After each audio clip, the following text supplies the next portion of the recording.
Competition. Number 19, Chris Vlahov, has been a rapidly improving defender, and the last couple of games that we've seen him play, Phil, have been first class. Absolutely outstanding. A fortnight ago against East Fremantle, one of the best on the ground, if not the best. And unfortunately, with Daniel Schell out of South Fremantle's side today, it would have been interesting to see Vlahov and Schell if indeed they had been opposed to each other. But he's a very good defender and one who likes to run forward and kick the ball deep into attack. Gary Durkay returned from North Melbourne, or from the Kangaroos, midway through the season. In fact, it was a little later than that. He looks to be a little overweight to me. He's a fair bit heavier than what we're used to seeing Gary Durkay. But he is a very skillful player who uses the ball astutely and economically, and will be a valuable acquisition to the South Fremantle forward line.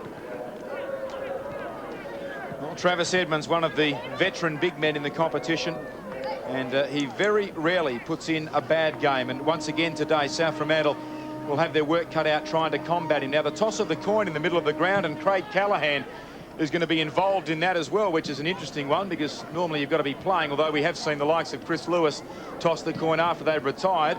And he's had a minor victory, Craig Callaghan. He's won the toss, and Swans will kick to the Bassendean end, or the right of screen in the opening quarter. He races back to his colleagues. He's going to G them up once more, and then he'll come off the ground and get changed into the clothes that he wore to turn up at Bassendean this afternoon. Number 14, Travis Gasper, in the South Fremantle huddle. An interesting player. He's on the West Coast Eagles list, as yet hasn't played. And the last couple of weeks, I guess, and the final series, which Souths won't take part in, but will be important weeks and important games for players who are down the list, down the AFL lists. They'll be, to some extent, playing for their lives, playing for their positions on those lists. Travis Gasper will be one of them. Well, the huddles are just about to break. We might go down and check with Rod Willett about the weather conditions. And Rod, it is a glorious day today for the game of Australian football. Yes, a vast difference from last week with all the rain and the puddles and the cold feet and the cold crowds. But today, 20 degrees, beautiful sunshine. We're expecting the wind to get up to about 24 kilometres an hour. It's west and northwesterly, but a very important game, obviously, for Swan Districts. Just talking to John Todd again earlier, he said that he would have rather not had the bye, because that Swan Districts had a lot of momentum going for them, and it'd just be interesting to see whether the bye affects them or not. South Fremantle, well, they can't be in the finals, but every side that can't be in the finals always likes to make it very difficult for the other side. So both teams should be at their best today, and let's hope probably for the finals that Swans get up. Thanks very much, Rod Willett. Well, we haven't done a head count. The 4 reserves have come off, and Craig Callaghan is still out in the middle of the ground. Now, surely John Todd is not going to take the final risk of playing him. One would imagine he is going to run from the ground just before the opening bounce, but the 4 reserves have already come off. Craig Callaghan there in shot, and you would have to think, Wally, that he is going to come from the ground, surely. There are 18 players out there. He's one of 18 at the moment, Glenn. Well, that's interesting, isn't it? So perhaps Craig Callaghan is going to play, although I suspect he isn't. Here he comes. Well, I think common sense has prevailed. John Todd has made his point visually and vocally with Rod Willett prior to the game, and a round of applause, but it would have been fraught with danger. They did have a win on appeal after one of our televised games at Joondalup early this year, where they had one too many players on the ground when the last quarter got underway. They were stripped of their percentage, but eventually after appeal they got it back. But I think they would have really been testing fate had they protested in this manner, because the clubs were asked to vote again on it during the week, and it was a resounding no, 8-1. And there's Craig Callaghan on the boundary line. Won't take any further part in season 2000 as this round 20 fixture about to get underway. Swans kicking to the right of screen, and a terrific crowd here this afternoon. Durkay with first possession. Gets the hand pass off to Hutchison, who kicks towards the outer wing. It's between centre wing and half forward for South. De Courcy tracks it to the boundary line at the ball out of play. The umpires this afternoon, French, Margetts and Worthington. Throw in, almost down on South's right half forward flank. Burridge and Kelderman, and over the top will come Edmonds, although he didn't get into the contest. Players fighting for the ball at ground level. It comes out the back to Rennick. His kick was brilliantly smothered. Here's Durkay again. His second touch in the opening minute, down towards half forward.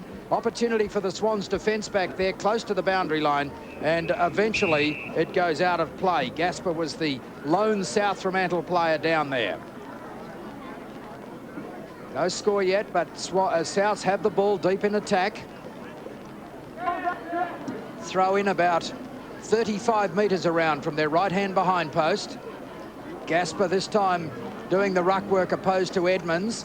The ball came in very short, landed with Vlahoff. He wasn't able to take the ball, and then a high tackle applied to a South Fremantle player in Dodd, and the umpire has seen that. There's Vlahoff making the mistake, and he then made the second mistake by applying or throwing the arm across the shoulder. Had he taken the ball cleanly, Vlahoff, he wouldn't have had any problems.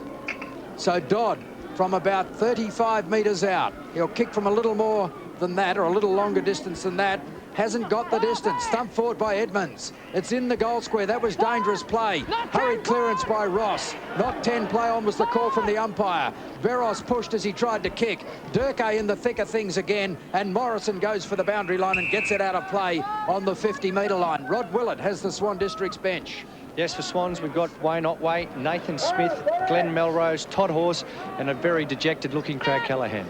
Saw a moment ago too, Nathan Burridge just picking himself up, may have just slightly rolled the ankle. He's in that ruck contest, showing no ill effects. Won it down, but Kelderman a hand pass away for Swans, but the ball knocked over the boundary. Interesting to see Wayne Otway again. John Todd seems to have a liking for starting Otway on the bench and just keeping out of the initial heat, but certainly uses him wisely when he comes on. He shows blistering pace and great skills. Edmonds and Burridge in the ruck once again. One down by Edmonds with the left hand. Burridge over the top of the ball. Beros, we'll see plenty of that today. Shane Beros trying to bullock his way out with the ball. Couldn't on that occasion. We'll have another bounce. Here he is, another man who should poll well on Sandover medal night. Very hard too. Yeah, very hard at the contest, and coming up a bit lame early. Edmonds a hand pass away to Kelly, who's confronted immediately by Bottrell, and a rather unattractive start to this game, but for Swans so much on the line. A loss today and their finals aspirations will go out the window, but they're pretty used to it. For about the last 4 or 5 weeks they've been walking a tightrope each Saturday afternoon. Again Edmonds and Burridge. Burridge wins it down. Tapped along the ground by Dodd, kept it in play for a short period of time, but again the ball to be thrown in. When the breeze quite strong, favouring that end of the ground to which South Fremantle are kicking in this first quarter, and a good crowd here in attendance this afternoon in beautiful conditions to see what, as we've already said, is a very important game for Swan Districts. Edmonds and Burridge, they're probably getting tired of going up against each other. Dodd off his hand pass, Ugle soccers it off the ground. This is Vlahoff, the man we spoke about pre-game, couldn't effect a clean disposal, then soccered forward, and the mark taken there by Peel, one of the veterans for Swans. Runs away from Bottrell, goes with the left foot towards the outer wing. De Courcy paid the interference free kick. De Courcy is at left centre wing. Here's a replay of it. Warner getting there just too late and interfering. And this will be Swans' first effort to go forward, first endeavour. Didn't go very far forward, suggesting that breeze is actually quite strong. It's coming from the northwest and favouring the end to which Souths are kicking. High towards half forward. Gasper trying to trap the bouncing ball. It's stolen away from him by Vlahoff, who tried to do a little too much perhaps, put Beros under pressure. Now Kelly. Kelly gets it back in the direction of Vlahoff. He's ridden into the ground. That's a free kick, surely.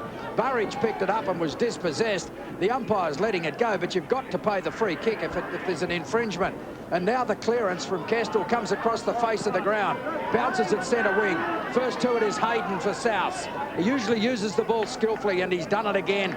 Picks out Rennick just ahead of the centre circle, and he in turn goes to Durkee, and Durkee should goal. 45 metres out, breeze at his back, and he's missed to the right. And that's bread and butter for Gary Durkee, and it's also what he's paid to kick. Yes, quite an easy shot there by Gary Durkee's standards, but gee, he got some room out there, and Dodd was also free out on that right half-forward flank there, so Swan Districts players just not manning up as they should have been on that occasion. Ross the kick in, and it's a beauty. It finds Taylor, who backs himself, but then he's tackled by Ugle, forced a hand pass away. Durkee the crumbs, back to Kieran Ugle, hard up against the boundary, goal all alone, top of the goal square. And surely he'll make a better fist of it than Gary Durkee on the run a moment ago. Terrible mistake by Taylor. Gee, that's what set this up. They all got caught on the rebound. Yes, he backed himself. He is fleet of foot, but he didn't bargain on the fact that the man that was right on his hammer, Kieran Ugle, was equally as quick. David Galt, somewhat of a turnaround for him in recent years, or recent times. He's been kicking goals far more plentifully, being used up the ground this year. Normally a defender, shoots on goals, and Souths do get the first of the afternoon.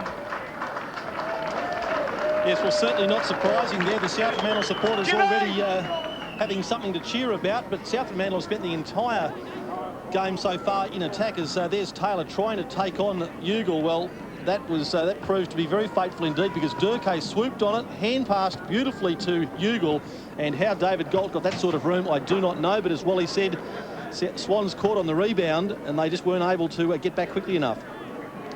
4 disposals so far to Durkay, 2 kicks, 2 hand passes, and he's also taken a mark, so he's been very prominent. It'll be interesting to see if he can run out the game in his current condition. In these conditions, it'll be fairly warm out there at the moment. Ross is the player marking him.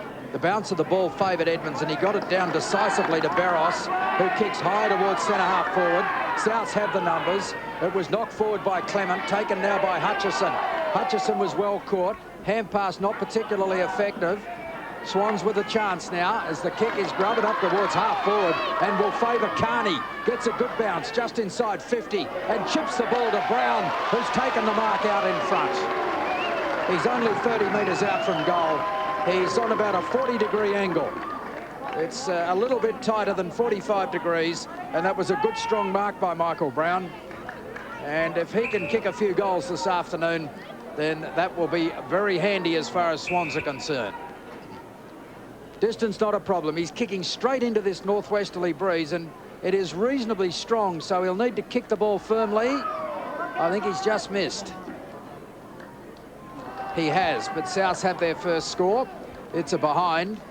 Swans have their first score. Souths are 1-1, and Rod Willett has Souths bench. Yes, for South Fremantle, we've got David Collins, Travis Hall, Chris Wheatcroft and Marty Atkins surprisingly starting on the bench. I hope it doesn't mean that he won't be here next year. Kick into play by Tinsley down the middle of the ground. No one could take the mark. Chance for Durkay again. Just soccers out into the path of Warner, who does likewise. Chance for Morrison, the former Demon. The main problem there was to beat a teammate that was in his way, but his kick forward, not a great one. And the mark taken back there by Wolack for South Fremantle. Goes towards the outer wing, in front. The mark dropped there by Gasper. Chance again for Durkay, but Kestel gets there in front. Morrison, the hand pass over the top, intended for Taylor. He overran the ball. And Barros again at the bottom of the pack. A bounce on the outer wing. Well, John Todd mentioned to Rod Willett that just the intrigue of would Callaghan play or not would probably add 500 to the crowd. It is a very good crowd here this afternoon. Perhaps they were fascinated to see if there'd be a bit of shenanigans out here as Edmonds won it down to Barros, who gets a hurried kick forward wide to left half forward. Kelly did very well, but his kick's a shocker. And the mark taken by James Clement. The Fremantle Docker comes infield to Ricky Mott. He plays on by hand to Hutchison. Enters the centre square. Drop punt to half forward.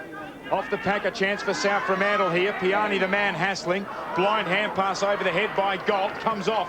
Dodd, though, kicks into the body of De Courcy. Ricochet to Cornelius. Played his 100th game in Swans' last start. Almost making a meal of it there, Hunter. Morrison has had a good start. In fact, that wasn't Morrison, Hislop. Cornelius with a kick towards half forward. Carney had to prop underneath it. Good hands by Warner. Off to Toby McGrath, and away goes South Fremantle. McGrath's kick is a shocker, but it almost landed with Durkay. There was a strong lead out of full forward that was ignored. Cornelius's hand pass not good. Souths are not playing with confidence at the moment, and maybe that's the result of last week's bye. They've got the ball a bit, and Brown's got it again. De Courcy is running. He's ignored that. He's going to go longer, going back in the direction of Walker. And the mark almost taken on the edge of the goal square. Regains control. Peel can't get it off the ground. A torrid passage of play.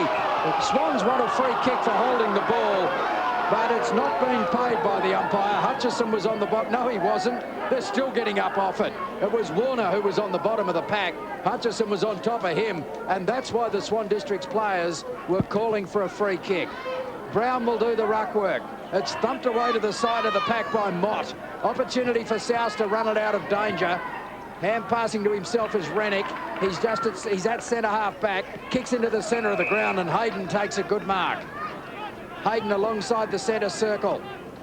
Ran right to the man on the mark and gets it to Rennick. Rennick's in trouble, goes back in the direction of Hayden. Can he control it? He can. Brilliantly done. Knocks the ball clear of the pack. Vlahov's hand pass wasn't particularly good. It comes back to Rennick eventually from Bottrell. Rennick through the traffic. Kicks beautifully. Ugle on the end of it. Interfered with, surely. Not paid. Another opportunity here for South. That's a terrific kick on goal. I'm not sure who it was. It was Ben Jones. It was Jones, just getting to his feet. But he's just missed to the right. It was a very good effort. 6 last week for Jones.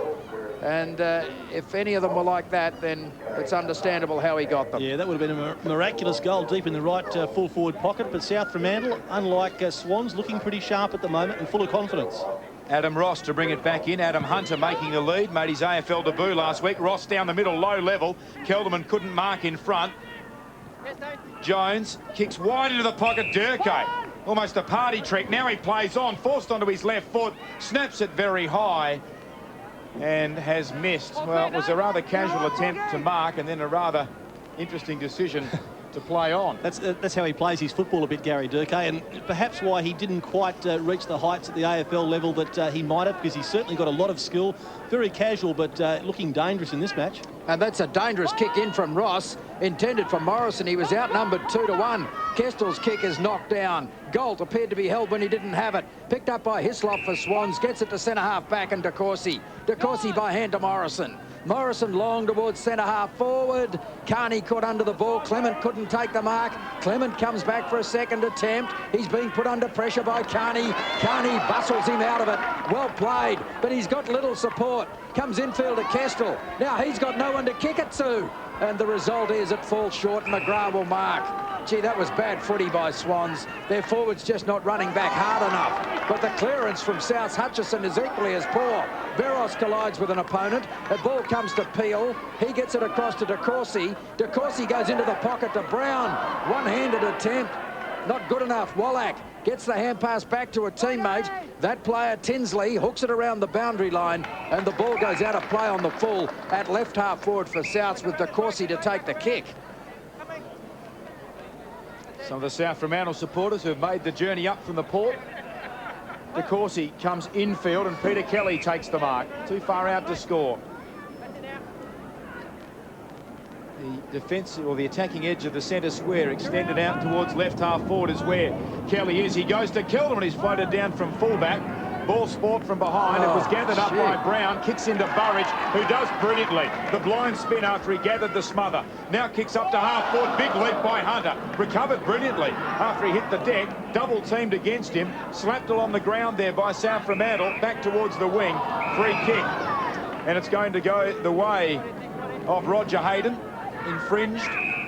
He's got a player short in the centre square, Rennick. He's ignored that. Mott a long lead. In fact, Gaspar was a long lead from centre half forward. Jones goes up, it clears him. Edmonds to mop up in the last line for Swans. Looking to the outer side of Bassendean Oval. Beros the target. Can't get there, but he's far more agile than his nearest opponent in Mott. Gets the hand pass out to Kelly. Kelly round the outer wing. That's a shocking disposal. It cleared Taylor by a long way, and Taylor did well to force now a neutral ball on the boundary throw-in, but in ideal conditions, and admittedly, the breeze is blustery at times, but a lot of targets being missed, Phil. Yes, certainly that kick should have been a lot closer to its target. Peter Kelly wasn't under a lot of pressure and really should have hit his target on that occasion. I've never seen so many kicks smothered either, as Kelly gets a hurried kick forward towards half forward, but it's chopped off by Clement. He's cornered by Carney, gets it back along the turf to Warner. The mark was paid. I thought it had bounced, but the umpire was right on the scene. But then Warner puts it over the line on the full. Yeah. Veros gets the resulting kick. His hand pass to Kelly was atrocious. And the ball's gone out of play. People making mistakes from marks. We saw Taylor play on when he didn't have to. Durkay played on when he didn't have to. Veros then with a free kick because the ball was out of play on the full chose to play on. It's almost farcical at the moment. Mott gets the ball to the side of the pack where it's picked up by Cornelius. He hooks, it's Piani, I'm sorry, hooks the ball down towards half forward, but Clement playing in front. And the Swans forwards always seem to be outnumbered. The ball is swung across to the members' side of the ground and Souths get it down towards half forward where Galt, coming out in front of Hunter, takes a good mark. He chips the ball out in front of a teammate, Rennick. Lost the ball in the sun, perhaps. Appeared to be tackled when he didn't have it. Play allowed to go on as Jones kicks into the pocket. Bounce of the ball was well taken by Ugle, and he's actually kept it in. Swans are under pressure now, but eventually picked up by Taylor, who got it back to Morrison, I think it was, who clears towards the half-back line, and the good mark is taken by Peel. Peel to Kelderman. Kelderman wobbles it into the centre. Smith got a good bounce. He was lucky, and then gives off a very ordinary hand pass that is chopped off by Hutchison. He gets it to Warner. They've got a player loose on the outer side of the ground in Dodd, and he will have to hold up for a moment as Barros comes up to stand the mark. He chips the ball into the path of Warner. It didn't get to him. He's got it at right half forward, is surrounded and had tried to turn out of a tackle, so was lucky not to be penalised. Kelderman with his head down couldn't pick it up. Hislop did, but then lost it. Kick forward by South, where Swans have the numbers, but the ball bounces away from all players and goes out of play at right full forward. Kieran Ugle. But it really has been almost a farce during this first quarter. The number of mistakes. We've played nearly 17 minutes. Both teams are making them. Souths with the only goal in the game so far, and they're kicking with the breeze. Edmonds reaching over the top of Gasper. Now, surely that's a push in the back. Rennick had the ball in front of him. An opponent has pushed him forward.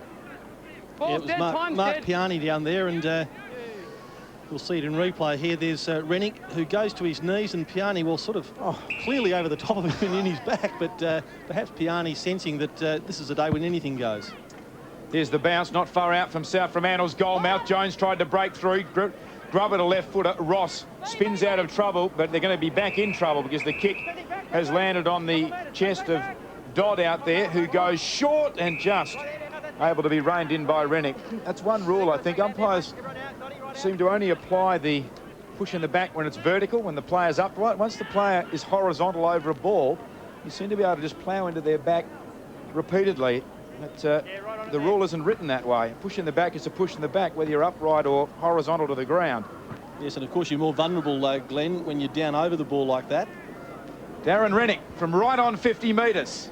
It's got the carry, hasn't got the accuracy, missing to the near side and through for a behind. So South Fremantle may rue these misses later in the day. 1 goal 4 to Swan District's 1 behind. Yes, and they've got brought along their own grandstand out there in the outer, but a very good crowd here, enjoying a very tense struggle at the moment, albeit the skills are being well hidden by the players on both sides. Kelderman brings the ball back in, looking for Edmonds. It was knocked down by Gasper. Smith in there, fighting hard, but he's beaten for it by Jones. Swings it wide to Warner. Warner chips it out wider still to Gasper. He's about 60 metres from goal. He won't kick it from there, but this breeze certainly favouring the end to which Souths are kicking. Spears the pass in. It's a good kick too. And the mark is taken by Butler, coming out on the lead. Yes, Wally, the breeze in this first quarter is pretty well blowing straight over the top of the scoreboard, so he's going to have to start this out to the left-hand goalpost. Yes, it's coming from the northwest. He'll kick from just inside 50 if he wants to. He chooses to kick from a little further out. That's a good, powerful kick. Powerful kick. And that's the second goal of the game. They've both been scored by South. Souths are 2-4. Swans are a point. Yes, a very good goal there by Butler, a player that we haven't seen a lot of, but only playing his 11th game. But that was a powerful kick from right on 50. And it looks as though he's being rewarded with a rest. Oh, no, that was a mistake, but he was being given a message there by the runner, I suppose. But South Fremantle looking the goods, and Swan Districts, perhaps unsettled by their bye last week, are looking a little bit in disarray down in defence especially. Ball back in the middle. Travis Edmonds up against Ricky Mott. Mott considerably taller. Edmonds, though, won it down. Barros drag as he grubbers a left footer towards the outer wing. Nathan Smith overruns it. The other number 5, Warner, does well. Tried to tap it to a teammate. In the end, does it well. Bottrell, a kick up towards right half forward. In front, Burridge. Now he's got Rennick free. That's the direction of the kick. Oh, courage shown by Rennick. Of course, he really could have done some damage coming from behind, but the ball has gone over the line. Souths were going to bring Butler off, but the goal, I think, has saved him. And Ricky Mott, another big man, has come off the ground, and Marty Atkins on for his first run of the afternoon. Just into time on in the opening term. Gasper up against Edmonds. Edmonds wins it down. Dodd flicks it over the head for Souths. Taylor slaps it along the ground. Ugle through. Hand passes into the corridor. Jones, well tackled. Loose ball gathered by Rennick. A little check side up towards full forward. Kingsley Walker marks in the defensive goal square. That's not a great kick either around the boundary line. Kept in? No. gee, I'm looking right down that boundary line. I reckon Adam Hunter kept that inside the field of play. Then he was clearly out, but the boundary umpire closer than us and the ball to be thrown in. It looked as though he made every endeavour to keep the ball in, and from where we sat, looked successful. Edmonds and Gaspar. Chance at the back for Rennick. Hand pass wide. Taken by Dodd, who hooks back towards goal. The ball stayed in. And Galt's attempted shot on goal was well smothered. Well, it was a Butler again. Might have been Butler again. Dodd, Wally, who had the shot on goal. He got it from Rennick. Now, Dodd and Rennick are just picking up kicks at will at the moment. They're combining very well, but Swan Districts need to identify who's on them and get a lot closer to them. Gaspar with front position. Comes down to Ugle. Couldn't control it. Galt on all fours. Edmonds out through his legs. Gaspar is the player on the bottom of that pack. And we're going to have another bounce. It's a pretty scrappy game in front of one of the best crowds I've seen at Bassendean Oval for some time. At the moment, it's South's 2-4 to Swans a point. 15 points the margin, and we've played 22 minutes in the first quarter. Swans wouldn't be unhappy with the situation they're in. It could be worse, as Peel is solidly tackled. Just no one able to break away with the ball cleanly. Durko was disposed of before he even picked it up. Very ugly football. And we're going to have a bounce about 48 metres out from South's goal. Toby McGrath on the bottom of the pack. 2-4 to a point.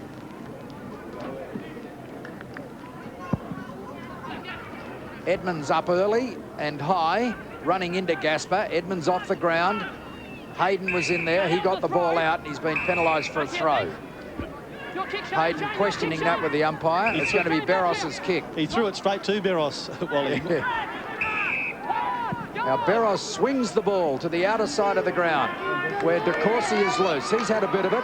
He can go to Hawes if he can kick it that far. Now have a look at that. He was actually trying to kick the ball to a player who was 25 metres inside the boundary, and he's put it over the fence. And he went onto his non-preferred foot. Well, I don't know, I think he's a right footer, isn't he? And he certainly had time to straighten up on his right. McGrath getting it on quickly by hand to Burridge. Burridge ran into trouble. It comes back to McGrath. McGrath kicks it long, well inside 50. The target down there was Ugle. He had Edmonds to contend with, a much taller player. And the ball has come off hands for a boundary throw-in about 35 metres around from South Fremantle's goal. That's the situation that was the score in the Colts game. South's winning by 40 points. Very different situation in the reserves, where Swans won by 76 points. Another throw-in, right full forward for South Fremantle. They've had all the play. It's a pretty congested forward line. That's not helping matters, but both teams have just made so many mistakes in this first quarter. The game must get better as it goes on. Hunter's kick was a good one, and Souths can now run the ball out of defence, but the foot pass misses the target. Brown wouldn't be happy with that, and Wallach and Hutchison combined. It comes back to Wallach. He swings it across towards the members' side of the ground. Now he's missed the target, which puts Bottrell under pressure. His hand pass is okay to Dodd. Dodd down the boundary line.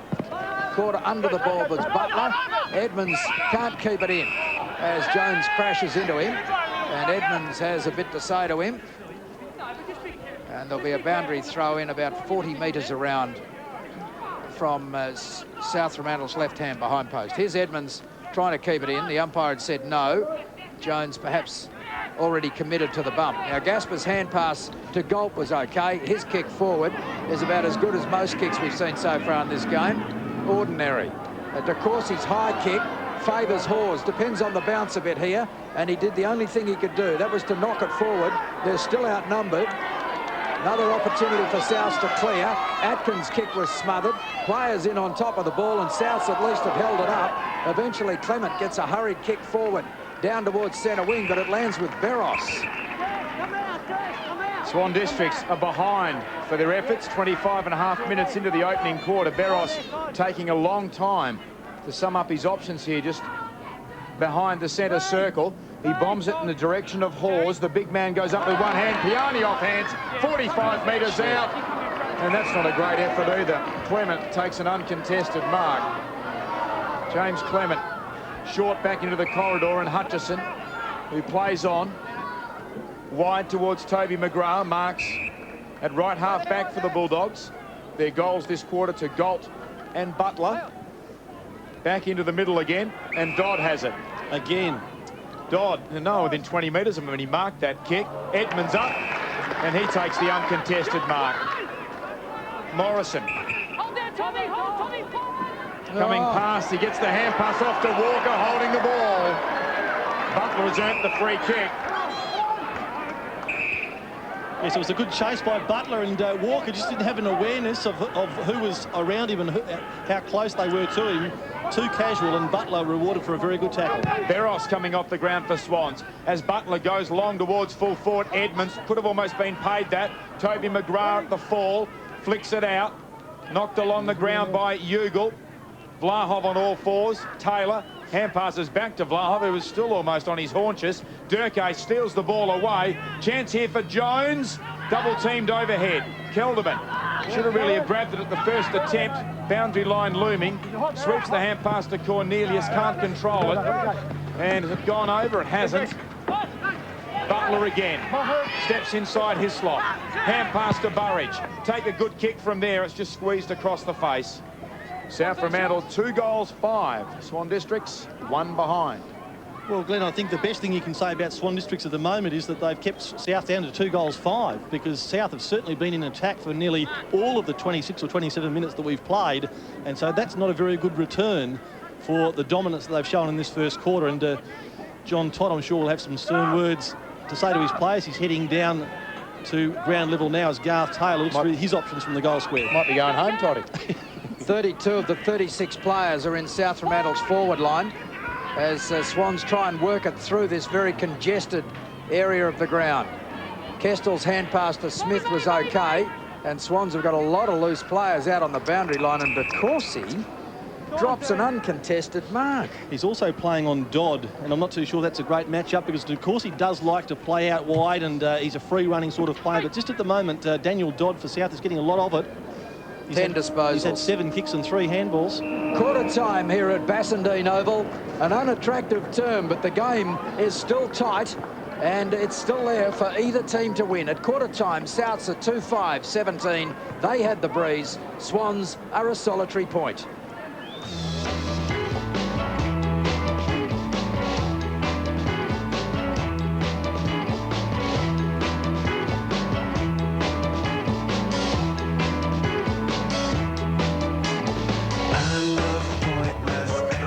A very healthy crowd here today at Bassendean Oval, round 20. Just next weekend's final home and away round before we head into the finals at Subiaco Oval, and a large contingent of the crowd opting to hop the fence and go out and listen to John Todd principally. Some also will be listening to the visiting coach, Peter Sumich, who's wandering out looking at some statistical information he's been handed by his team of statsmen.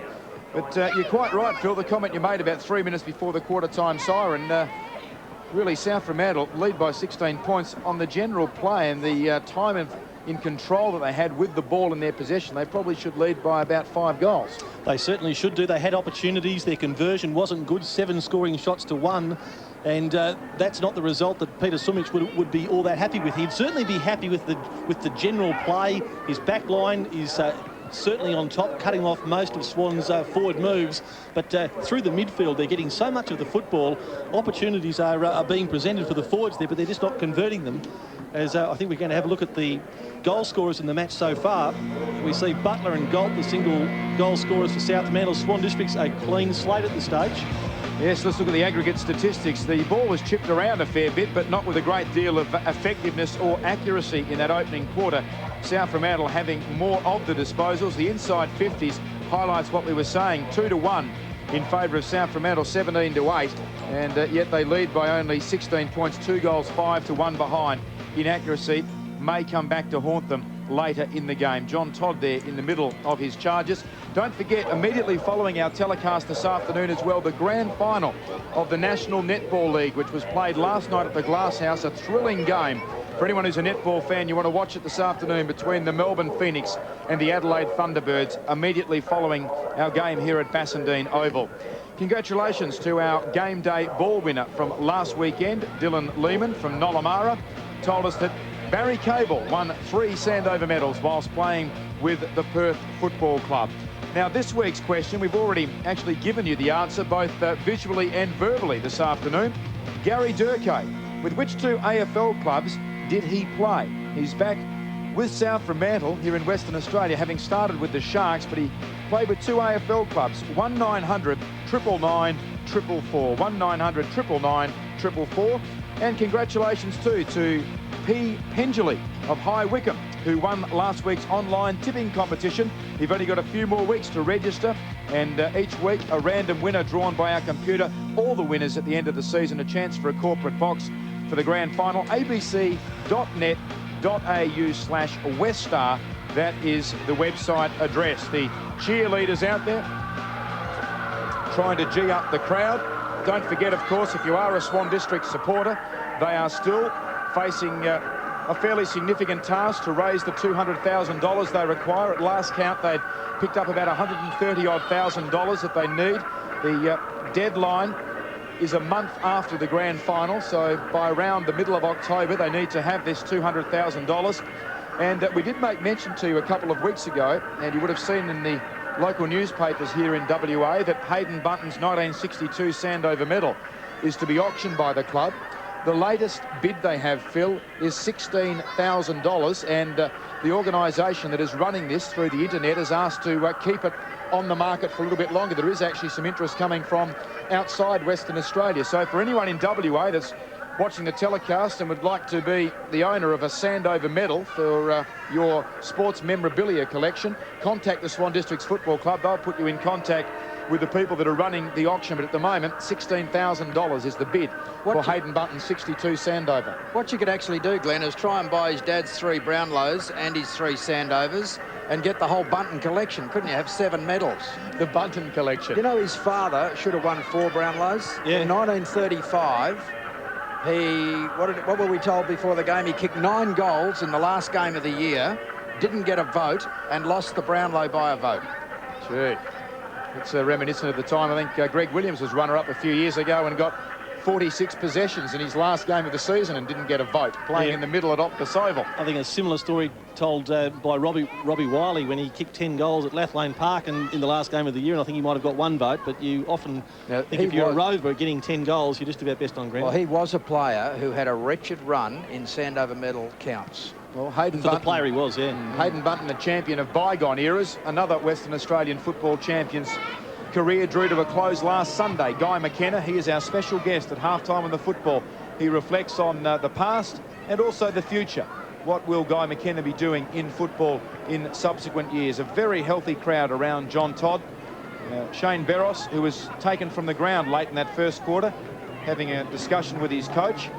Craig Callaghan there in the tracksuit top, ran onto the ground, tossed the coin and ran off, unable to play because of the laws in place, or the rules in place this year governing players with AFL football coming back towards the end of the season. But John Todd wouldn't be overly happy with the use of the football by his team. They didn't control it for that often, and when they did, they turned it over fairly regularly, registered just a behind in the opening term. Obviously not happy with Shane Barros because he's still going to warm the bench, and I really do feel surprised that Otway's still on the bench. Well, let's go down to Rod Willett, who is with Craig Callaghan. Craig Swan's a little bit slow there and lucky that they only kicked 2 goals, South. Yeah, I think we were all too enthusiastic for the ball, and a couple of South players dropped off, like Daniel Dodd and Hutchison, and then that sort of crucified us a bit. Lucky they kicked 2 goals 5, so we're still in the game. We've got to get a goal just to settle our nerves a bit, and we'll be right. Now, personally, mate, you must be disappointed you can't be out there. Very disappointed, yeah, especially the result, the 8-1 result, just pretty disappointing, but, you know, the club will be all right and should go well. Do the rules need to be changed from a player's point of view? Oh, I think so. I mean, they changed from last year to this year, and if it was 5 games, I would have been playing, so I wish they did. OK, mate, thanks for talking to us. Thanks very much. Craig Callaghan on the boundary line there, giving us some of his time with Rod Willett. Second quarter about to get underway. A couple of important games around the metropolitan area. We'll give you some updated scores as we progress throughout the afternoon, but not a lot of scoring from Swan Districts here in the opening term. They need to get a bit of a wriggle on. They must win today to still be in the finals hunt, where South Fremantle's season ended a while back. Now, Warner's Brad Piani were not in possession. Swans would love to get an early goal here. They've got the breeze, a nor'wester. Rod said before the game it will get up as strong as 24 kilometres an hour. The kick towards full forward, and Mott, gee, could have almost been paid the mark in front then. The ball will be bounced. They've moved Hunter forward. And there's Hunter flying second most in that pack there. Wasn't able to take the mark, but in that first quarter, yes, Hunter used mainly in defence and finished up playing on Galt. The goal square is open. No one back in that direction as Mott wins it down for South Fremantle. Piani there. This is Hawes. Tried to fend off Durkay to no great success. Toby McGrath. Slick hand pass to Wolak. A left footer very wide and the ball to be thrown in. I think Craig Callaghan's right. As we see Daniel Dodd there, who's had 10 or 11 possessions already, that Swan Districts just need to get a goal, Glenn, to settle them down a little bit. Ball to be thrown in. Mott, who is a mountain of a young man, played in the state 18s last year. Hawes has the better on that occasion, but the kick forward marked by Clement. James Clement wants to swing play to the members' side. Jones in space has taken the mark. Runs off half-back with a bounce. Oh. That's not a good kick. Clears Warner. Chance here for Hunter. Tracking the ball back. Hand pass to Kelderman.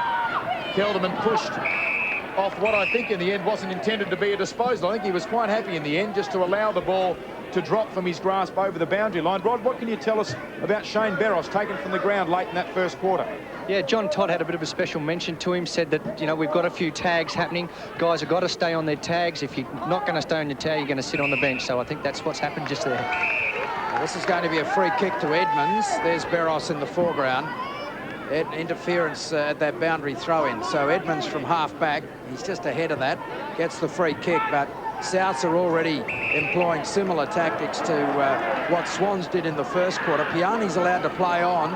It's a very congested forward line, and Melrose is holding the ball. Play allowed to go. Kicks back towards vacant territory. It's not very congested back there. The ball rolling back towards the goal line. It was intercepted eventually by Tinsley. He kicks back towards half-back. Now here's Ugle, got a fickle bounce. He's got plenty of skill, decides to go off the ground, makes about 25, 30 metres and gets it out of play, which wasn't a bad option for South because he was surrounded by a couple of opponents. So the throw-in is on left centre wing for South. They lead 2-5 to a point, but just a huge pack of players following the ball around, basically. Gasper getting front position. Ugle takes it at the front of the pack. Hand pass was just a little too fierce for his teammate, but eventually the kick goes forward. Bounce favoured Kelderman. Kelderman has Smith in support. He had to go back and find it a little bit, but that is a good hand pass. And away goes Morrison through the centre of the ground. Good Shepherd behind play, and Morrison kicks towards full forward. It lands about 35 metres out, and a very good defensive mark is taken by Tinsley. Hunter and Brown playing from behind, Wally. They've really got to get in front. Yeah, Hunter looked terrific in the game we saw a couple of weeks ago. He kept floating across the front of the pack. This is Warner. He puts McGrath under pressure. McGrath had it and lost it. He applies a pretty good tackle. South's having trouble, or Swans having trouble getting the ball out. McGrath still tied up with Brown. That could be a fairly volatile encounter. The ball has gone out of play, and there's going to be a throw-in at left half forward for Swan Districts. They still haven't scored. We're 4 minutes into the second quarter. Their first use with the breeze, taken by Warner to Mott, and the ball will go out of play again at right centre wing for the Bulldogs. Wally, not only a big crowd here this afternoon, very vocal as well. Aren't they ever? Terrific to hear and feel that atmosphere, and well, you can see there, a lot of people in at Bassanine Oval this afternoon. If you want to see live football, it's the only way to do it. The Eagles and the Dockers not playing again in Western Australia this season. Hunter took clean possession, then lost it. Bottrell the crumbs to Durkay. An underground pass. Dodd gathered well on the half volley. Sweeps the hand pass to the run of Warner. He floats an awkward one deep towards right full forward. Off the hand of Edmonds. Could have almost been paid that. I thought he was the only bloke that touched it, but the ball has gone over the line. And we'll have a throw in deep at right full forward for South Fremantle. Let's have a look. No, in fact, it was Walker behind who touched it. Edmonds in front the second bite. Gasper and Edmonds, neither ruckman get it as they both fell to the ground. Wesley Kestrel gathers. Not too sure he was intending to kick it to. The big man Mott at the back of the pack. Loops the hand pass to Warner. Well done by Hislop. I think he knew that as soon as Warner got it, he was going to try and effect a hand pass out wide to Clement. He preempted it. Durkay pulled off his hand pass. Mott rides the Hislop bump. Kicks inside 50. The fleet of foot Taylor gets the hand pass back to the run of Smith. just inside Swan's defensive 50. Kicks to the centre of the ground. Piani fisted away from behind Hutchison. Cornelius slaps into the path of Morrison, has a couple to beat. Had a player infield if he could have got it to him, Melrose. Now Melrose ends up with it. Runs onto the left boot. De Courcy should mark. 50 metres out. Normally a very penetrating kick on the run. Streaming off the wing, De Courcy. Don't know whether he'll make the distance here. He does have the wind behind him. Warner too slow in his attempt to close him down. De Courcy is going to back himself for a goal number 18 for the season. Yes, we saw Butler for South Mantle carry this distance quite easily at the 19-minute mark of the first quarter, but that was the last goal scored in this match, so I think we need another one. Craig De Courcy, former Claremont player. That's a good kick. Just fades to the left, though, and Swans at least have doubled their score, Phil. They've moved to 2 behind. Souths at 2 goals 5. Yes, and already 6 or 7 minutes played in this second quarter, so 2 points is not a flattering scoreline at all. And Swan Districts, well, I think they're gathering themselves a little bit better in general play. Just need to make an impression on the scoreboard. Tinsley brings the ball in, recruited from the Western Bulldogs, and uses it well. Jones, who kicked 6 goals last week, currently finds himself in defence. Hutchison chips it up towards the wing. Gasper was in front. Ooh, De Courcy with his head down over the ball. Showed a fair bit of courage there with Jones coming the other way. And there's going to be a boundary throw-in on Swan's left centre wing. Yeah, a couple of fiery redheads there, Jones and De Courcy, and contact was made, but De Courcy had his eyes on the footy, and that's a credit to him. During the first quarter, Rennick had 11 disposals, 8 kicks and 3 hand passes. Dodd, 7 and 3 for 10. Durkay had 7, 5 and 2. Hutchison also had 5 and 2. This is Hawes in trouble at the moment. De Courcy bounces it down towards half forward, taken by Wallach. Gets the hand pass away to Tinsley, who kicks back towards half forward and finds Gasper. Warner had 4 kicks, 2 hand passes, a half a dozen disposals for South. The ball is chipped up towards half forward, where Bottrell has taken the mark. There's no one back in the goal square area if South could get it there quickly. This is Butler across to the centre square. They're working it forward. Tinsley's run hard from full back, kicks back towards full forward. Ugle is there, knocked away from him, and the Swans defence arrives. Cornelius appeared to be held. Edmonds grubbers the ball across the turf to Walker, and in turn to Smith, and now Kelderman, and Kelderman from half-back can relieve the pressure. Chips the ball into the centre. Hawes is the target, and he's able to take the mark. They've got a bit of run here. Carney is at centre-half forward almost. Kicks long to full forward. Hunter at the back. Got his hands on it, couldn't take the mark, and both Swans players fell over, which allows Gold to clear, and he finds Warner. Now for Swans in the first term, Beros had 9 disposals, 6 kicks, 3 hand passes. He's on the bench. De Courcy 5 and 2 for 7. Morrison 3 kicks, 4 hand passes for 7. As Souths get it up to half forward again, and Gasper takes the mark. Hislop 5 kicks and a hand pass for 6. High kick inside 50. Jones, strong mark. Oh, heavens above umpire. Claimed on the ground by Dodd. It comes back to Jones. Chips to half forward. Almost a mark to Burridge. Taken away again by the Swans defence. Hunter did well there to get the ball across to Morrison, and they get it into the centre of the ground and Hawes. And Kelly had 4 kicks and a hand pass. Hawes kicks up towards the lead of Hunter, and he takes the chest mark. It was interesting that Beros was the most effective gatherer of the football for Swans in the first quarter with 9 disposals, but John Todd, as Rod Willett mentioned, said to him in the huddle he wasn't happy with the defensive side of his game. He didn't want him to just worry about his own game, but worry about the opponents. He wasn't the only one falling down in that regard, Glenn, that's for certain. Hunter from 49.5 metres out. Have Swans got their first goal? They have. Mott says he touched it. The umpire says no. Swans get their first 9.5 minutes into the second quarter. Yes, well, only the 3rd goal of the match, and they've been very, very scarce. But there's Morrison with a nice foot pass there. Hawes did well in the air. He's called to play on here and uses the ball pretty well too. Goes long, and we see Hunter, who's been on the lead a few times, but never been in the right position to mark on that occasion.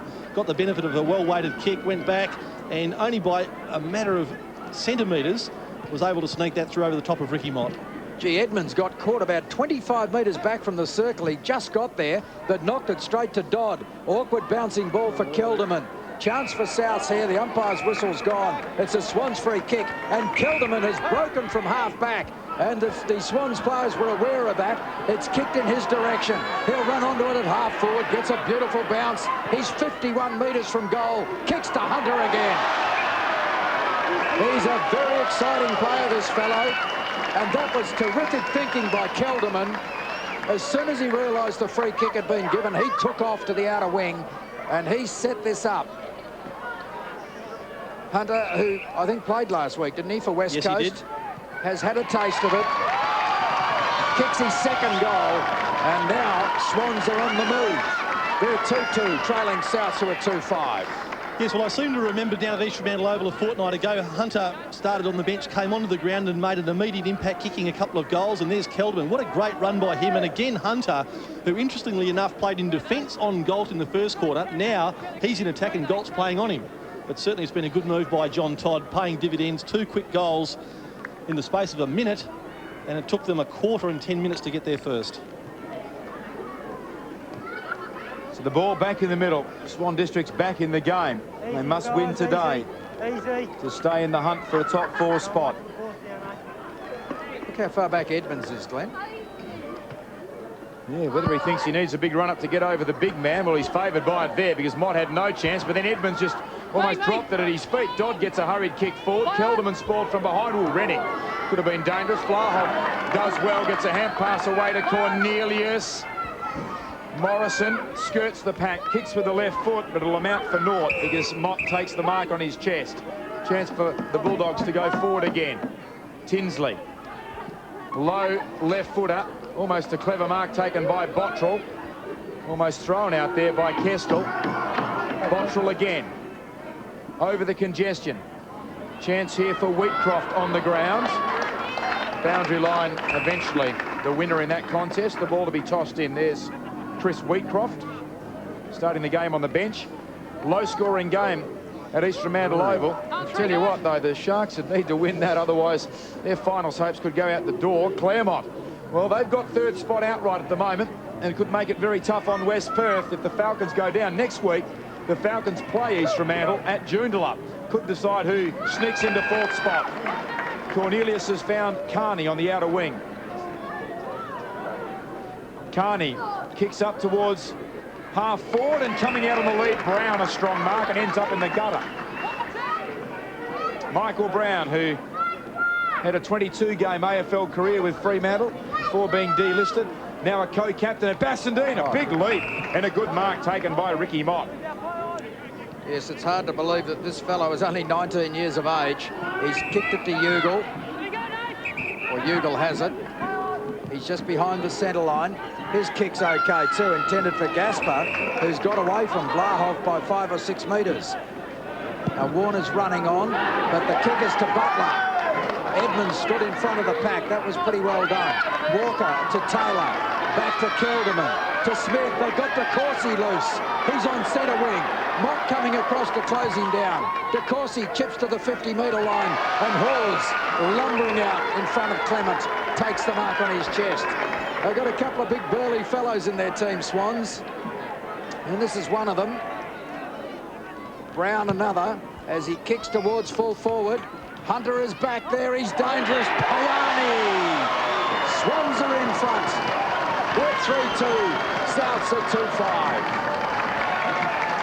Well, certainly Swan Districts have excited their fans now. It took them a while to get going, but they kicked the last 3 goals at the 10, 11 and now the 14-minute mark. And Mark Piani, who has been a little bit in and out of the action, certainly doing on that occasion what he's done on a number of occasions during this year. Hawes has provided them something in this second quarter.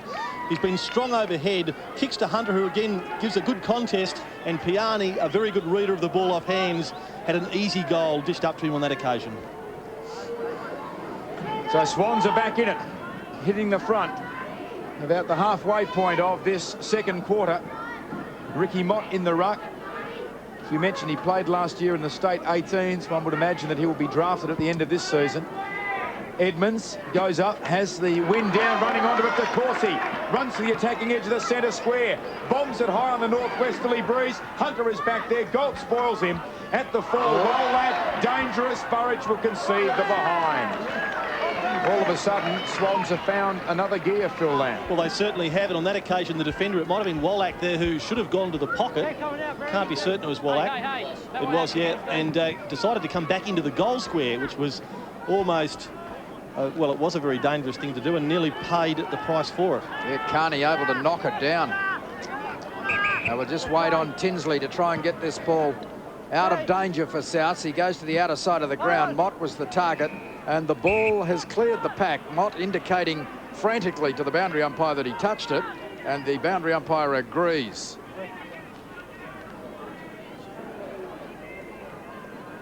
Boundary throw in, right half forward.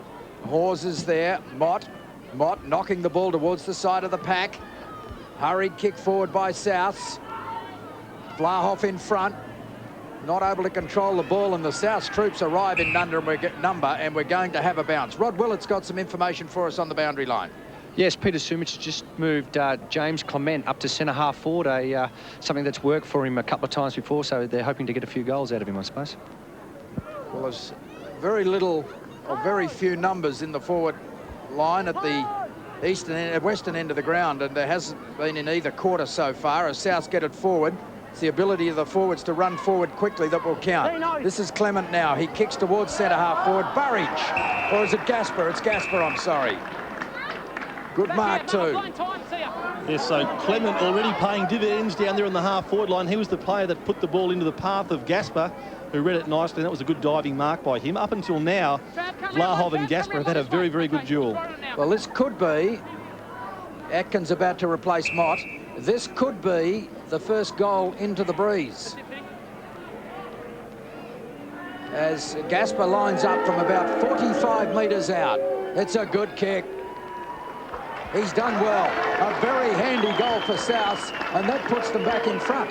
3-5 to 3-3. Yes, well, as I say, there's James Clement going to Travis Gasper now, but you'll see the ball kicked up there into the path of James Clement, who just steadied, squeezed the ball out despite the lunge there of Vlahoff, and Travis Gasper dives, takes the mark, and then, importantly, converts for 4 points.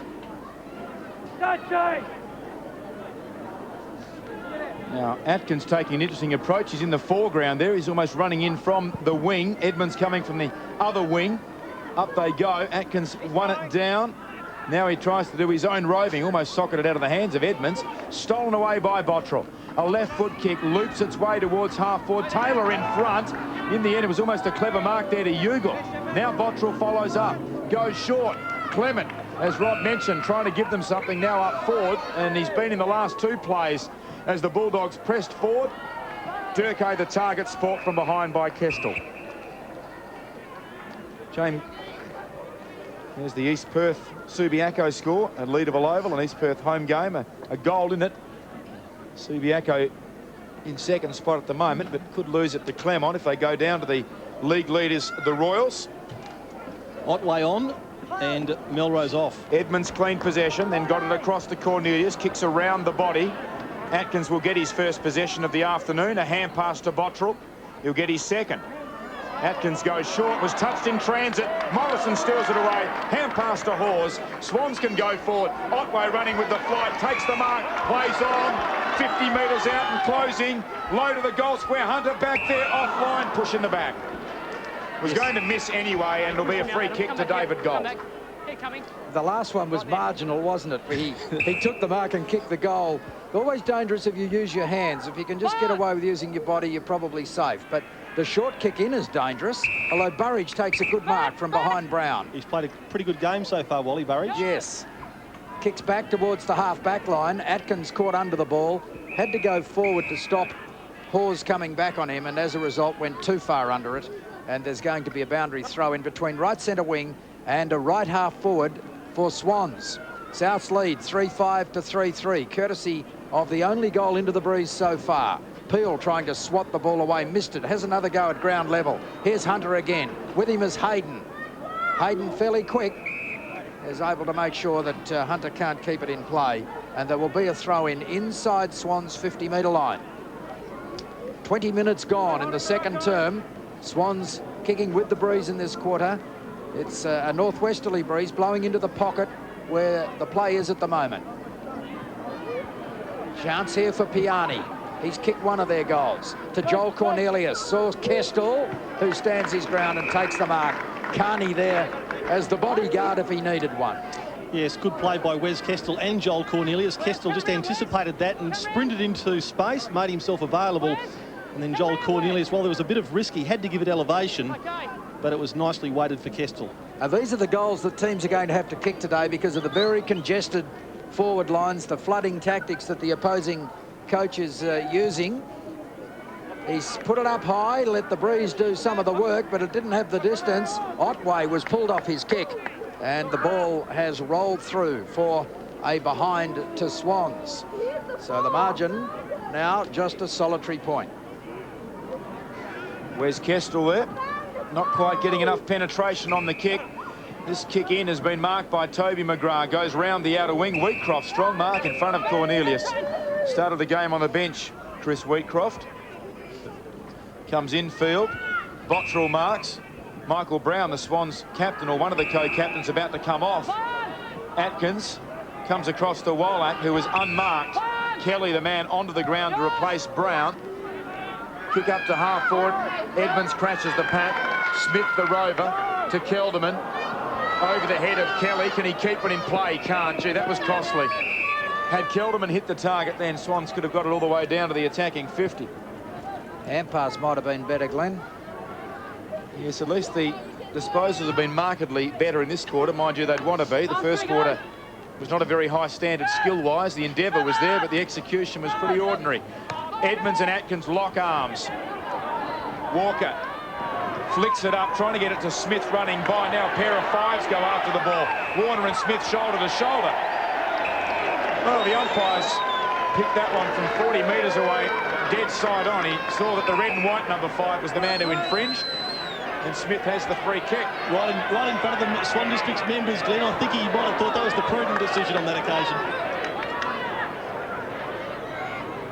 Smith, long, won't quite have the carry.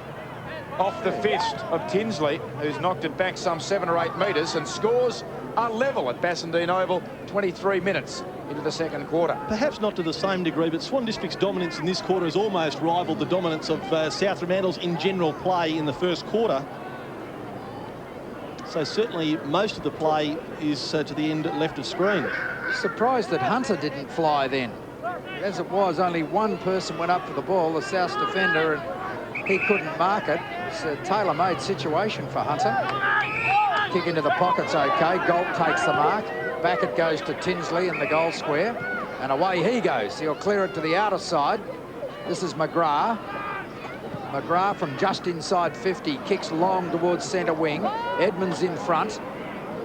And the ball knocked towards the boundary by Clement.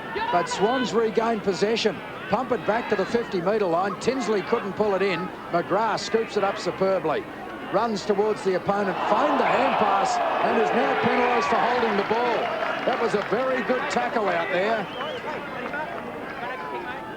Yes. And the tackle applied by Hunter. He wasn't conned by McGrath's suggestion that he was going to go infield.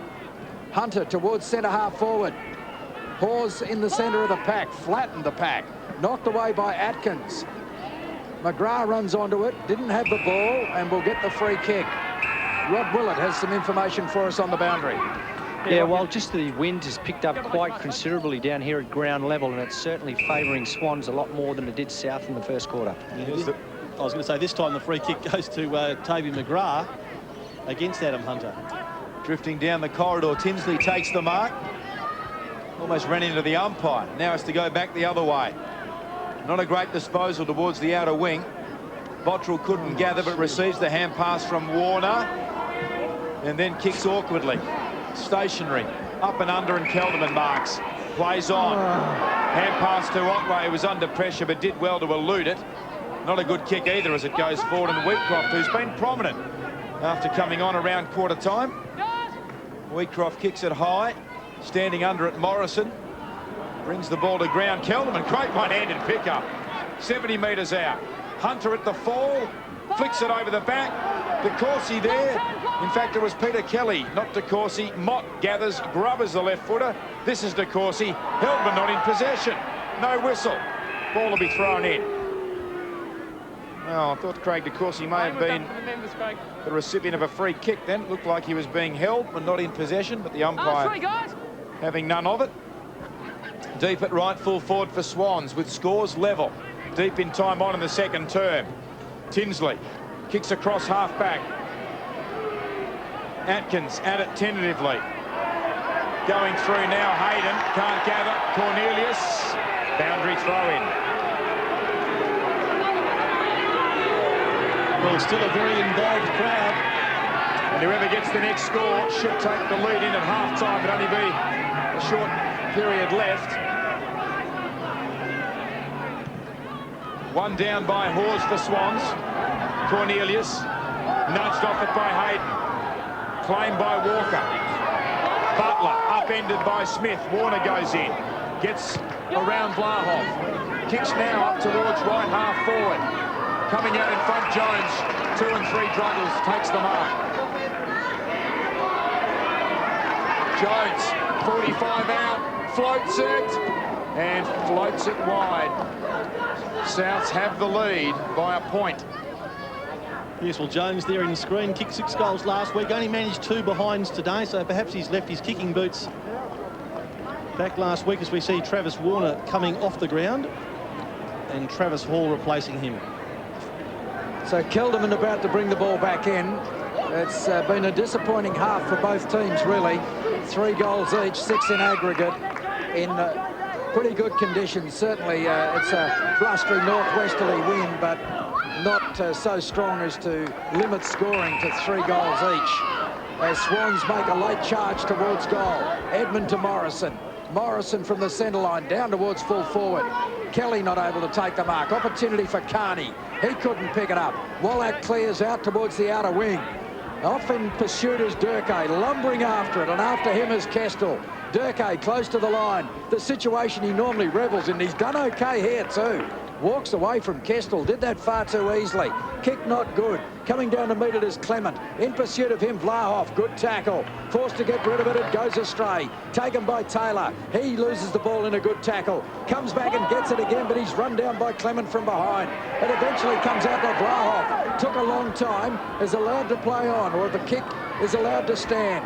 And now Swans have a chance to go forward again. But Kestel met with a timely bump. Spills to Mott. Mott kicks it wide to Hayden. Hayden trapped that cleverly. That was an awkward ball. Now he kicks in towards Jones at full forward. But standing in front is Gasper. And he's taken the mark.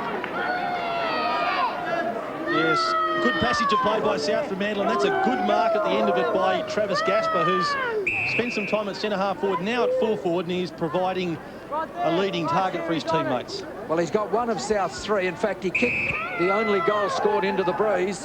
Has the chance to kick another. And this would extend South's lead to 7 points. Oh, heavens above. It might be okay. Great pass. It is okay. The mark is taken by James Clement. And we thought he was going to have a shot, Wally. Good lead by James Clement. Are you related to him? Heavens above. Glenn's just shown me an AFL score. Clement from 25 metres out, 45-degree angle, gets a very important goal for Souths. They're 4-6, Swans are 3-5, and Swans need to do something here because there's still a chance to make the top 4, but they can't make it if they lose. Look, losing is not an option, Wally. They just have to keep on winning. Certainly the Well, have a look at this. The highest ever score in an AFL final, the biggest ever winning margin, 125 points. Matthew Lloyd kicked his 100th goal today. 31 goals, 12. And that is just mind-blowing. Actually, David King kicked 7 of 11 for the Kangaroos, but the highest ever score in the history of an AFL finals competition. Too many men in the middle. And they reckon only half of them were half fit, or fully fit. Oh, well, they've got a while to get over it now for the grand final. Now, the kick by Mott up towards half forward, although they go to the preliminary, Essendon. Off hands, on his knees. Hayden out the back door to Wheatcroft. Can South get another one? Mark taken. Well, a chance here on the siren has sounded, so David Collins is going to shoot after the siren. South Fremantle, chance to go in, 13 points up. That's your line, that's it. And in a low-scoring game, that would be a pretty handy break. Shoots from 45 metres. Has that gone through for it? No, it's gone through for a behind. I was going to say otherwise there was very little activity by the defenders to try and spoil that, but it was offline. 4-7-31 South Fremantle, Swans 3-5-23, a game that Swans must win, but at half-time they trail by 8 points.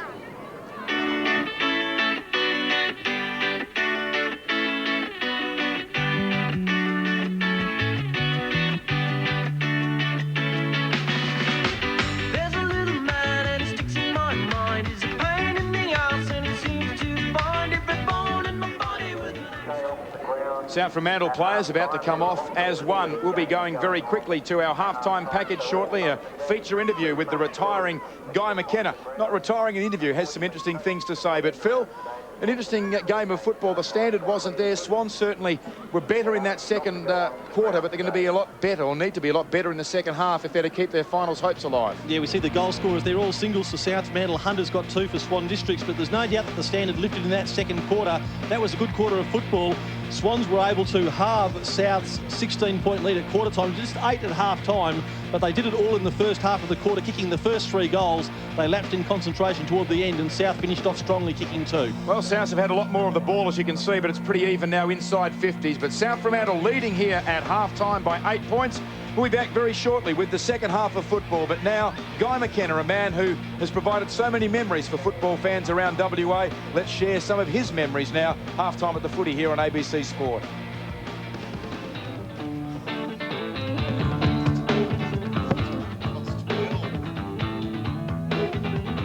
Last weekend, Western Australian sporting fans bid farewell to one of the greatest sportsmen this state has ever produced.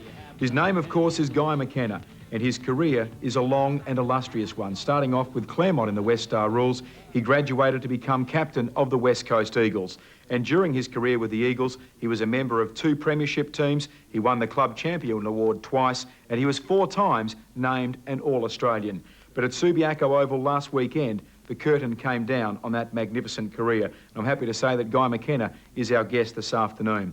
And I guess, Guy, the first question, the outpouring of emotion, both from outside the boundary fence and also within it on the weekend, did it actually take you by surprise? Certainly. I mean, humbled would certainly be the word that comes. To a degree, embarrassed, you know, because I've been paid and I was expected to play decent football for the West Coast Eagles, and that was my fulfilment of signing a contract, and I tried to do that the best I could through the length of my career. So you don't expect to be sort of, you know, adored, you know, in that sort of way, and certainly it was a very humbling experience. I certainly shed my tears on Tuesday to sort of announce that you are going, and then out on Sunday everyone sort of said, oh, you're pretty composed, but as I said, it was a very humbling experience, and I felt that hard to deal with, and certainly, you know, with the chance of Bluey up and the cards and the way it finished with Cuz kicking that ball to me and I'm having a shot at goal. I mean, it was just to me, it was a fairy tale. It was disappointing to lose the game, but I mean, you couldn't have scripted it any better. When you did kick that last goal on the weekend, it was almost an incredible scene. I've never seen it before in football. All 17 of your teammates rushed down to congratulate you. Yeah, I think my wife said it. After I kicked the goal and the players started coming, my father started crying. Well, I said, well, you got one up on me, because I've never seen my father cry. And, you know, we sat through, obviously, my grandfather's and his father's funeral, and he was pretty good all through that, and I was a blubbering mess, and I've never seen him cry. And for him to do that, I still haven't seen all that either, because I saw the boys come out to put my head down. I started getting bangs on the head. I thought I was going to get knocked out at one stage. But I'll have to see it, and I think when I see it on vision and see those players running in, I'm sure that may start the tears to start to well up again. You mentioned you were emotional on Tuesday when you announced your retirement, but what was it like, the emotion standing behind the banner on match day, the last time you'd ever go out and play AFL football? I suppose at the end of the day, most of my feeling was an emptiness, you know, that I really, although it was always going to be my last, I really never got that thought into my head. It was really just, I'm going to miss all this. And it was really just a real hollow feeling that this will be the last time I get to lead the boys out, last time I get to actually play competitive football on this oval.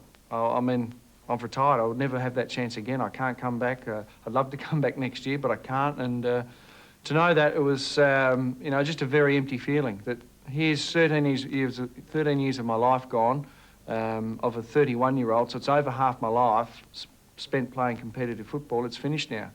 I will never have an opportunity to do it again. Starting this season, you needed only 42 games to play 300, and everyone just seemed to think it was a fait accompli that Guy McKenna would become the first Eagle to reach that milestone. When were you aware in season 2000 that you were really under the pump with the back injury?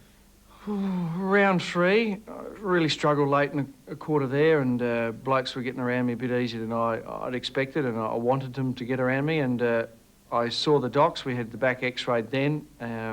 He didn't paint a great picture, but he sort of painted a bit of hope, and a surgeon was away at the time, and sort of from then we sort of played a couple, missed a couple because I was starting to struggle 2 games to get a body-wise, and I then saw the surgeon, and he's advised me not lifting any weights above 10 kilos, not sort of jarring the spine, so avoid physical contact, and advised not kicking a football around. Now, you put all those 3 things in front of you as an elite athlete, and you got the coach saying, well, we can put you in a forward pocket and we can do this and we can do that. So that's when it was sort of painted in a, you know, in a black and white cause that I had to give the game away. So between rounds 3 to 5, that it was, you know, it was getting beyond, you know, the chances of me obviously continue on and to play 300 games.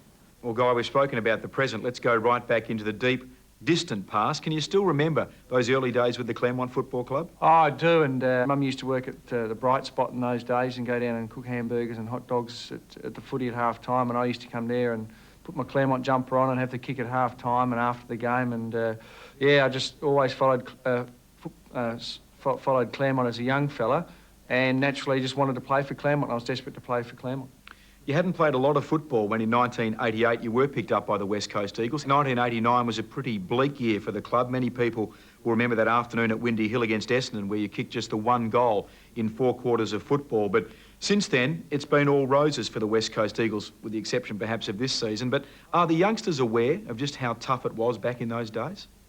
I don't think so. And in their defence, I mean, 13 years ago, some of them were 5 years of age. Now, most people can't even remember the school they went to, so let alone how this club's formed. And, you know, I certainly appreciate it because I went through that period and went through the, you know, the 1 goal and the 7 wins and things like that. So I think the boys that have joined the club, certainly over the last 2 or 3 years, will appreciate the fact we've been in finals for those couple of seasons. We've missed this year, and hopefully this is the kick in the guts that everyone needs around the joint, that says, OK, well, we're not part of the finals action, so, OK, we're not in the top 8, oh, we finished 13th, well, we might as well finish 16th, because we've achieved nothing. And getting those players back next year isn't no automatic right that we're going to rise straight up the ladder again. I mean, we not only need those 8 blokes up and playing well, but we need another group of blokes to join those to make sure the club's successful next year. Well, talking about going up the ladder, in 1990, the West Coast Eagles certainly did do that when Michael Malthouse arrived at Subiaco over to take over the coaching position. How big an influence was he on you, given the fact, of course, that his whole game plan was based around defence? Well, Played for 13 years and spent 10 under Mick, so I don't know, my maths aren't too flash because I've been playing football all my life, but it's a fair percent, 90-odd% I've spent under Mick, and he certainly smoothed over some rough edges I may have had. Certainly Gerard was one of the coaches that had a huge impact on me coming out of junior football to senior football, and he really opened my eyes to an attacking defensive role. And I mean, the old backman of, you know, the SDU punch the ball away, they've done their job, whereas Gerard was, no, let's not punch the ball away, let's actually get hold of the ball and use the ball. And certainly my idea of a defender had changed, certainly within that 12 months I spent with Gerard. It certainly impacted on me in such a large way that I found myself at the AFL level under John Todd struggling with it a bit because I was playing against blokes that were bigger and stronger than me and trying to outmark them. I found myself on the wrong end of toddy, and it took me, you know, 6 or 7 weeks to make the adjustment to, okay, not naturally attacking all the time. There's got to be a bit of defensive qualities as well. So I had to find the balance of that and find it real quick. If not, my career was over. So then Mick came along and really, as I said, just smoothed over all the edges. I mean, you found your balance, you found your professionalism, you found your work ethic, and he only accepted an 8 out of 10 performance. You're a senior player, or whether you're an up-and-coming player, you set your standards and you've got to keep raising those standards each year, because the competition keeps getting better each year, and that's one of the messages I certainly, will take into my coaching career, if I do have one, that each year you've got to keep improving. If you get fitter, you have to get stronger, you have to get smarter, skills got to get better, and that was certainly the area Mick certainly brought to the club, was just his paranoia about professionalism on and off the field. Well, Guy, we've spoken about both the past and the present. Let's turn our attention now to the future for you. And just before we're setting up for this interview today, you actually made mention of the fact that in recent years you've been using the computer at home to actually do an apprenticeship of like, by storing away some of the things you've learnt about coaching throughout your career. You get taught so much as a footballer, and you get some great lessons taught to you, and sometimes you forget about them. It takes all of a sudden a joke or a drink at a pub to oh yeah, I remember that. And certainly as far as the playing scheme goes, you're going to play. Well, I was lucky enough to play for 13 years, but you look at that in a more simplistic view. It's okay. Your first 5 you go before you know. It's like driving on a real speed car. And the middle part of it is you never stop learning as you're playing, don't get me wrong, but certainly the last 3, you start to think, well, what am I going to do after football? And coaching was something that I looked at because I had some great coaches. It made me want to coach other people, even as a player. You're coaching the David Wirapundas and you're telling them where to get on kick-outs and what they should be doing. Look at this bloke, he's quite sharp on his left, don't give him time and space because he'll hurt you, all that sort of stuff. So you start going through the process, but further to that, I just thought, well, if I'm going to coach, there's things that get done to me as a player now, and as you get on in your football career, for the last 2 or 3 years, you become a senior player, and the coaches respect you for that because you are a senior player. And if I'd written things down when I was a young kid, maybe it's for someone to do that for a book or something out there. Write it down as a young kid, and I reckon a lot of those things will get crossed off as when you get to an older player, because you realise that the reason you did all those things was for the right reason. But there's obviously been things done to me from Ken Judge, Mick Malthouse, Jared Neesham, Graham Moss, John Todd, all these great coaches I've had that I thought were valuable. Some I didn't think were valuable, and I thought, well, if I'm going to coach, I'm going to make them do something which I thought was physically demanding and mentally demanding, that actually didn't really get me in the right frame of mind for next week's game. So why should I use it? It didn't work on me. I don't expect it to work on the next group of players I end up coaching. So I've just jotted down a few things, a lot of positive things. I mean, mostly positive things, but just a few things that I didn't think would be warranted, using in a coaching environment, the environment I want to coach in. Well, I'd imagine, Guy, you've already had some discussions with the West Coast Eagles about your future, but what would your dream be? Would it be to stay now as an assistant here, perhaps go into the media for a short time and come back to coaching, or go across to the eastern states and hopefully come back as a coach in the future to West Coast? I think the game changes so quickly. How quickly it keeps changing, who knows, depending on rules and legislation and all things like that. But so I think you need to stay on the pulse as best you can. So to step away for a year or 2 years, I think you lose touch with a bit of jargon, terminology, the way the game's won and all that sort of stuff. So I think, certainly from my point of view, I want to stay involved in football with a hands-on role. So coaching certainly is the rung above for me at this stage. So, that area excites me. The club's spoken to me, but I've got to weigh up what's best for myself and what's best for the club. Now, it might mean best for the club. I mean, Fairyland says that, yeah, you've captained the club, you fill an assistant role, coach's role for 2 or 3 years, and you take over as coach of the club you played for. I mean, fantastic. What happens if Ken Judge wins the next 3 premierships at West Coast? Some CEO going to say, well, Bluey or John Worsfold or Michael Brennan's ready to come back and coach the club. Sorry, Ken, thanks for the 3 premierships, off you go. I don't think so. So, you want to coach, wherever you coach, obviously it's got to be the best for you and best for the club. Now, as I said, if it turns out to be West Coast, fantastic. I mean, there's no sort of major disruptions off field as far as moving the family and all that sort of stuff. So that's perfect in the ideal world. But as we know in football, there's not too many times you go out and play or you go out and coach in the ideal world. So, you know, only future will know, I suppose. And one final question, of course. Close teammates of yours and long-time friends, Chris Lewis, Chris Mainwaring, John Worsfold, have all brought out a book about their careers. Is there one in the pipeline at the moment about to flow onto paper? Look, I mean, people have already come up and said, when your book coming out, I'd love to buy it. Well, when I say people, I mean 2 people. So I don't think there's a great market out there for it at the moment. I think, look, there's a lot of books out there. If I was going to, I mean, this may sound very funny because I do have a humorous side to me which has helped me get through my football and hopefully help some other people get through their football, made things a bit easier. If I was going to bring a book out, I'd have to really seriously look at bringing a serious book out because when I've played football and I've tried to play it at the highest level, I've had to take a serious look at it. I mean, okay, I've had the wisecracks and the pranks and the jokes sort of off-field and away from training, but I mean, football's a serious industry and you've got to be serious about it. And I've had to do that, become a successful person in 13 years of playing football. And if I maybe wasn't as serious, who knows? I might have had the average AFL football career 4 years, and I could only have blamed myself. So if I was going to bring a book out, I would bring it out on a serious note about how to be the best you can. And hopefully in my 13 years, that's how I'll be regarded. He was the best he could have been. Well, Guy McKenna, not just the best you could have been, but many would argue that you were one of the greatest halfback flankers this competition has ever seen, and testament to that was the outpouring of emotion at Subiaco Oval last Sunday. Thanks for joining us today and good luck with whatever retirement brings for you in the future. Thanks, Len.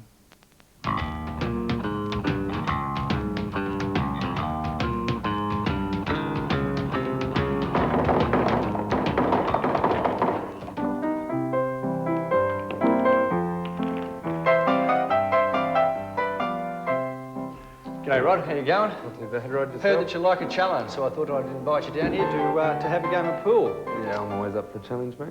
Good stuff. Well, let's take it away and see how you go. No worries.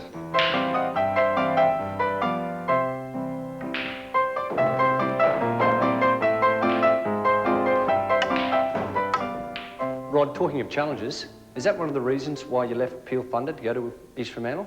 Yeah, that's one of the reasons. I don't mind a challenge, but the real challenge was going back to South Mandurah and having to have a good year back there so I could prove that I could play the WAFL League and get back up here and have another crack. You certainly did that. I remember the game at Kalgoorlie when you represented WA against Tasmania and you kicked the lazy 10, BOG. Must have been a thrilling moment for you. Yeah, definitely. I was going there thinking I was going to be happy to get on the ground and not kicking one in the first quarter, and John and Nia keeping me on was, you know, a good thing and got me confidence up, and the ball started rolling down in the second quarter and kicked 4 in the second, and then it kept going on from there, and it was a good day in the end. Rodney Tregenza, former Tasmanian. He's got 9. Got 10. Good kick. Oh, what a kick. Was it your idea to move up to East Fremantle, or did someone encourage you that that was the right thing for your future? Yeah, I got a ring after the South Mandurah year, and Kim Barrett rang me up and asked if I wanted to come up and do a pre-season with him and see how I go.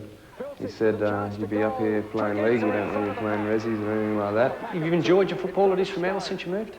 Yeah, I have actually. I enjoy my footy a lot more than what I used to. I haven't played much from a young age, but you know, down at Peel and that, it was hard to enjoy it when the ball wasn't coming down the forward line. You had to go back into the back lines and stuff like that. But here, you know, I'm set in one position every week and get told to do the same job every week, so it makes it easier on me. So, being a more mature footballer this year, do you think your chances of getting drafted would be better? Yeah, hopefully. I'm planning on having a big end of season this year instead of the start, and I'll just carry on from there, and you know, you can only hope. If you were drafted, which club would you prefer to go to? Well, when I was young, me and my dad always went to the Richmond Tigers game over in Victoria, so still barrack for them, and got my girlfriend barracking for them now, so yeah, definitely the Tigers. Where does Rod Tregenza want to go in his football?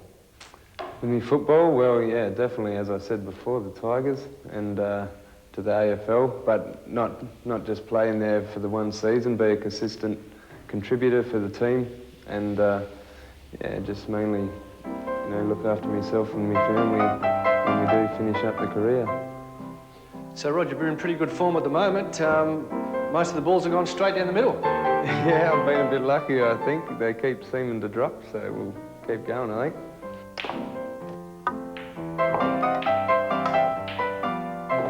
Mate, don't miss this. Last shot.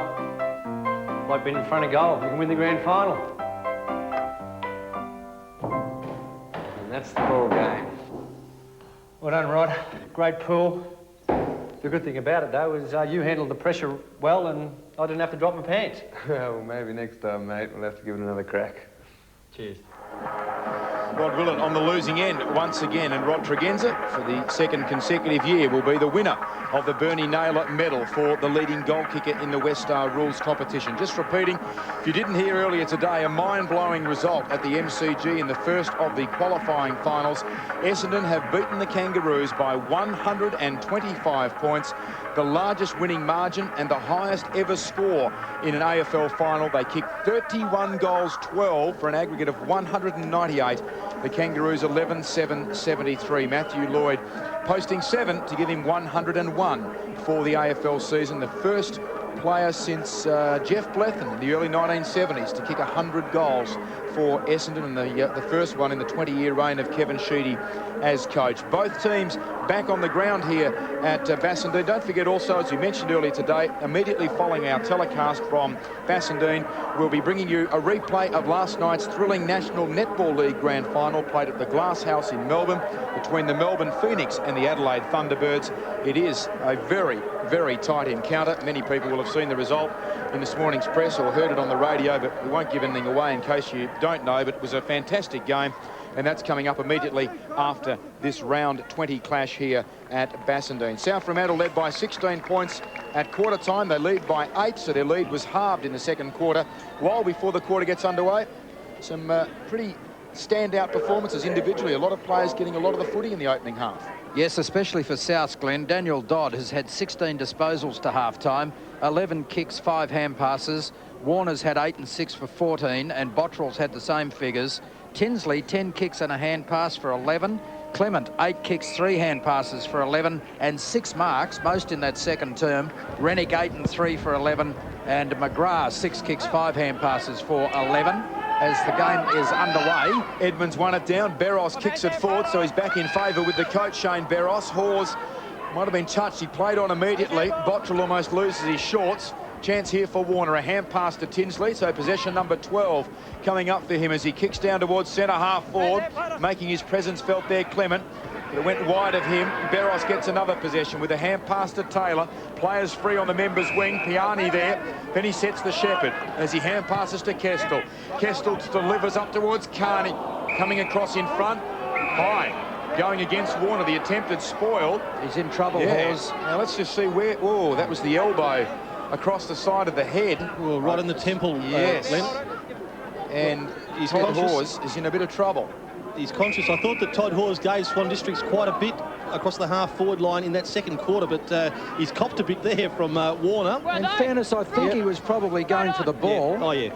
I think you're right, Well. I think he was initially just trying to thump it away, and the progression of his arms gone into the side of the head, but I think that was intentional at all. It's bad luck. Split open his right eyebrow there. Good to see him on his feet, so no doubt after a few stitches we'll see Todd Hawes back on the ground. Well, to half-time, Craig de Courcy best for Swans, 10 kicks, 3 hand passes for 13. Morrison's also had 13 disposals, 7 and 6. Kelderman, 5 and 5 for 10. Vlahov, 4 and 5 for 9, and Barros, 6 and 3 for 9. Interesting, Wally, you say Tommy Bottrell had 14 possessions for South Fremantle. John Morrison playing on him, so they certainly shared a bit of the ball between the two of them. Now, Wayne Otway was the closest man to that incident as far as a black and white Guernsey's concerned, so he will take the resultant free kick.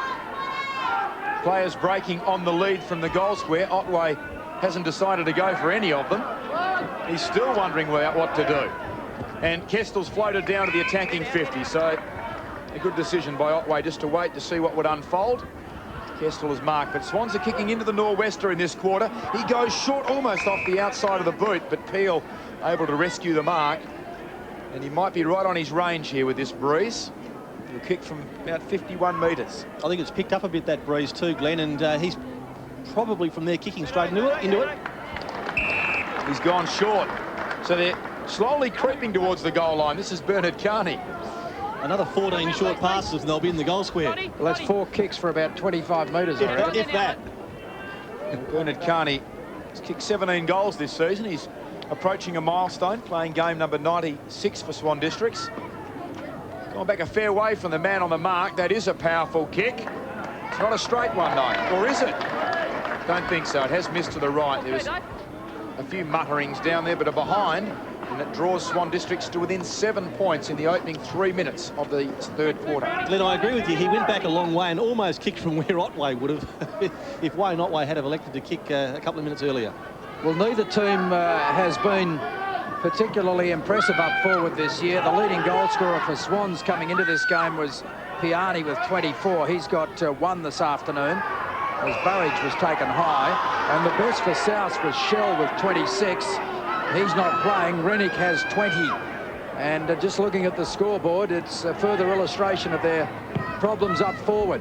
As Ugle slots the ball to half forward, Mott runs onto it. What is happening here? And then Mott kicks it out of play on the full, I suspect. Well, that was terrible. Heavens above. I mean, Mott should never have been given that space. And then he misses from about 40 metres out under no pressure. No pressure at all. Edmonds takes a good sliding mark at left half back. Beros off the ground again. And Morrison has come on to replace him. Here's Travis Edmonds. He's been a lion-hearted worker for Swans over a long period of time, playing his 179th game this afternoon, so a veteran of this competition. As he spears it up towards centre wing, and Kelderman, who's run hard all afternoon, takes the mark. He was playing at centre half back. We'll just check if that's still where he's playing, and that's a good mark. Yeah, that was a strong mark. Carney's given them a lot across the half forward line. I've liked his game today. Carney is just ahead of centre wing. He'll actually kick it from centre wing, so they're a long way from home. And he decides to come across the ground. He saw Kestel out here, and he's used the ball pretty well, but Kestel couldn't take the mark. Cornelius under pressure. Another kick smothered. Too easily done. Clement's hand pass was pretty good to Bottrell. Bottrell hooks it to the wing. This is Ugle. Ugle going against the play. Gets the ball back to Wheatcroft, who kicks to centre wing looking for Dodd, and he takes a strong mark. Cornelius providing the opposition. Here it is again. Clean as you like. Kicks long to half forward. Clement could have committed himself to that and didn't. Taken by Walker. Hooks it back towards centre wing. Wheatcroft caught under it. Hunter is there, trying to tap the ball to his own advantage. And Clement steals it off him. It wasn't, it was Wallach, I'm sorry. His hand pass intercepted by DeCourcy. Awkward ball for Carney. 2 South players involved in a naval engagement there, but they maintain control of it, and it comes to Mott. Mott goes into the centre circle. Smith from behind Warner, taken by Edmonds. Edmonds across to Otway, gets around Warner. Otway from the centre circle, or one of the two, chips it towards half forward. That's a good mark. That was a clever mark by Morrison. Players bearing down on him, and he was able to take it far enough out in front that they couldn't reach with the attempted spoil. Now Morrison gets it inside 50, and well done by McGrath, who used his body well on Piani. Sends Warner away. Warner towards half forward, and Gasper. Ill-directed kick. Kelderman leads in the race back. Close to the line. He'll be happy to see it out. Reading in the program before the game started that Steve Kelderman's superstition, Wally, is that he won't cut his hair. Won't cut his hair. I didn't see it, but if he plays as many games as Travis Edmonds, it'll be down to his waist.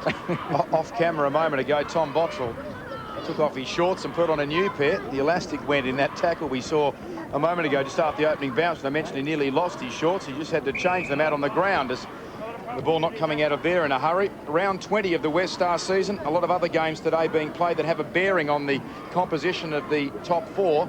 East Perth 11-point leaders over Subiaco. That's first playing second, but East Perth Win, lose or draw can't be dislodged from top spot. That game at Leederville Oval. The ball out of bounds again on the outer wing. East Fremantle, a 3-goal margin over Perth. The Sharks have had a horrid last couple of weeks. They'd need to win today, otherwise their finals chances could evaporate. And at Claremont Oval, that's a tight one as well. The Tigers are third at the moment, a game clear of West Perth, East Fremantle and Swans. Claremont win today, they'll be assured of a finals berth.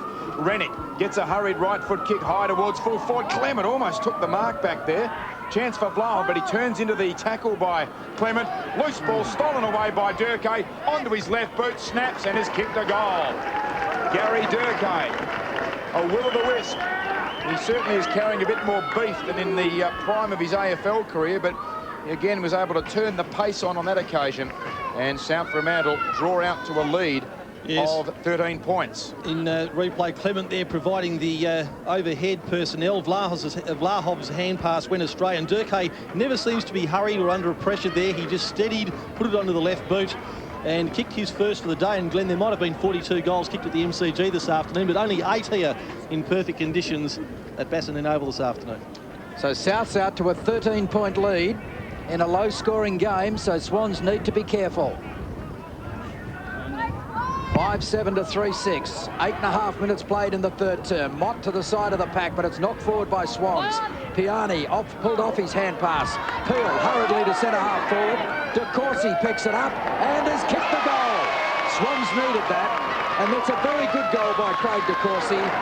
He specialises in that running goal, and that's a good conversion into the breeze. Their first goal into the breeze in this game. 5-7 to 4-6. Yes, well, the quick reply there by Swan Districts. Piani put his head down, came up with the football. That was rather fortuitous that it went to Chris Peel there, and fortuitous that his grubbered kick bounced up beautifully for Craig De Courcy. But when he gets the ball anywhere near the goals, he's a very, very good kick. He straightened up on that occasion on his right boot and made no mistake. So Swans, I think they needed to get that reply quickly, and they have. 18 goals for De Courcy this season. Last year, he led the goal kicking here at Bassendean with 38 for the year. That's a very high bounce. Edmonds almost up and down before he won it down, but it's taken away here by Rennick. Forced onto his left boot. A high kick towards half forward. Kelderman spoiled from behind. Smith, the hand pass to Walker, loops it to Edmonds. Not used to being used in this role as a link man. Goes short over the head of the runner. The mark taken by Piani. Good build-up, but Morrison's kick smothered off the boot by McGrath. This allows a clearance here. Now, oh, what's Wheatcroft done? He's kicked it across the ground. The umpire's fallen over. He panicked. For a moment, I thought we were going to see Peter Carey revisit it. He was going to take it. Yep, he was going to take a chest mug. He thought the best way here is just to feign a stumble and fall over. Talk about stage fright. Seen a few blokes hit wicket when the bowling was a bit quick, but that's an interesting one. Well, he's up. No damage done except to his pride, perhaps. He throws the ball in. Carney won it down. Otway sockers at the centre half forward. Burridge there for South Fremantle. Can they get a mark here in front of the Bulldogs? They can't. Dodge sport by Cornelius. Quick hand pass by Taylor back to Cornelius. He's upended in the middle by Durkee Hunter. An enormous leap, but the ball still cleared him. Back towards the members' wing. Bottrell tracking it along. Hot on his hammer is Morrison, and the ball will be thrown in. That's been a good duel, Tom Bottrell and John Morrison. I was surprised to see Morrison start this second half on the bench. 13 possessions in the first half. Boundary throw in between right centre wing and right half forward. Brown over the top of him, Mott, knocked back towards the boundary line, and eventually Walker sees it out. Rod Willett has an injury report. Yes, the medical staff for Swan District's being kept very busy at the moment. We're seeing Todd Hawes back on the bench after he's had some stitches put in, and also Shane Barros, who come off before, is getting his ankle retaped after straining it. Well, Hawes probably has come out of that better than he may have expected. It looked as though it could have been a jaw to start with, but or perhaps a cheekbone. So good news for Swans and Todd Hawes. Now, free kick here to Mott, who kicks from behind the centre line. It's a powerful kick inside 50. Edmonds reaching over the pack and then follows it up well. Gets the hand pass out to Smith. Swans are looking better at the moment. Not scoring heavily, but looking okay as Wallach knocks the ball to the side of the pack. Opportunity here for Tinsley. Rode the bump and got the hand pass across to Burridge, who finds Hayden. Hayden chips it down the wing. McGrath running hard. Toby McGrath from left centre wing, kicked it straight into Walker. But South's retained control. Clement has it, hooks it back into the pocket, probably too deep. Jones, he's very strong in the body, Jones. Brilliantly done by Dodd, but it just eludes Jones. Gee, that was good play. Jones got rid of 2 players. They both went back to Dodd, and that left Jones unattended. They'd worked it out properly. It looks a little bit like Delaney, doesn't it? Tony Delaney. They'd worked it out, but the ball just wide of the target with a hand pass. Gasper and Edmonds taken off the pack by Morrison. Hurriedly back to the half-back line. But South intent on reapplying the pressure. Good tackle applied in there by Wheatcroft on Piani. And there'll be a bounce at left half forward for South Fremantle. They lead 5-7 to 4-6. And a big night for football fans in Northam tonight, where the Federals Football Club are celebrating their 100th anniversary. Phil, it's a pretty big effort, Great effort. for a country football club, and there's a big dinner up there, I believe, so no doubt people heading in that direction at the moment. You'd gather a fair bit of history over 100 years.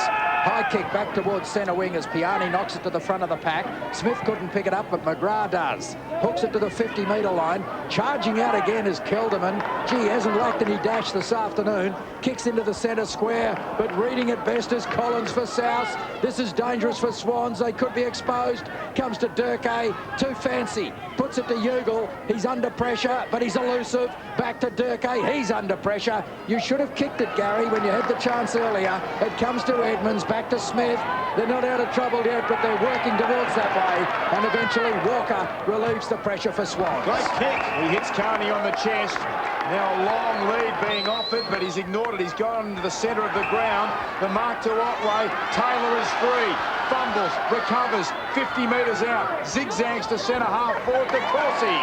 Probably a better shot on the run than he is from the stand start, but he's going to be about the same range that he slotted it through on the run earlier this quarter, as you see him there in space taking the mark about 40 metres out, dead in front. Had he not fumbled, Garth Taylor perhaps could have made a bit of ground toward goal and been a bit more damaging. Now he's relying on De Courcy to kick a rather long goal. Well, this to make it a one-point ball game. 14 minutes into the third term. De Courcy dead in front. Starts it right. It bends back. It's a goal.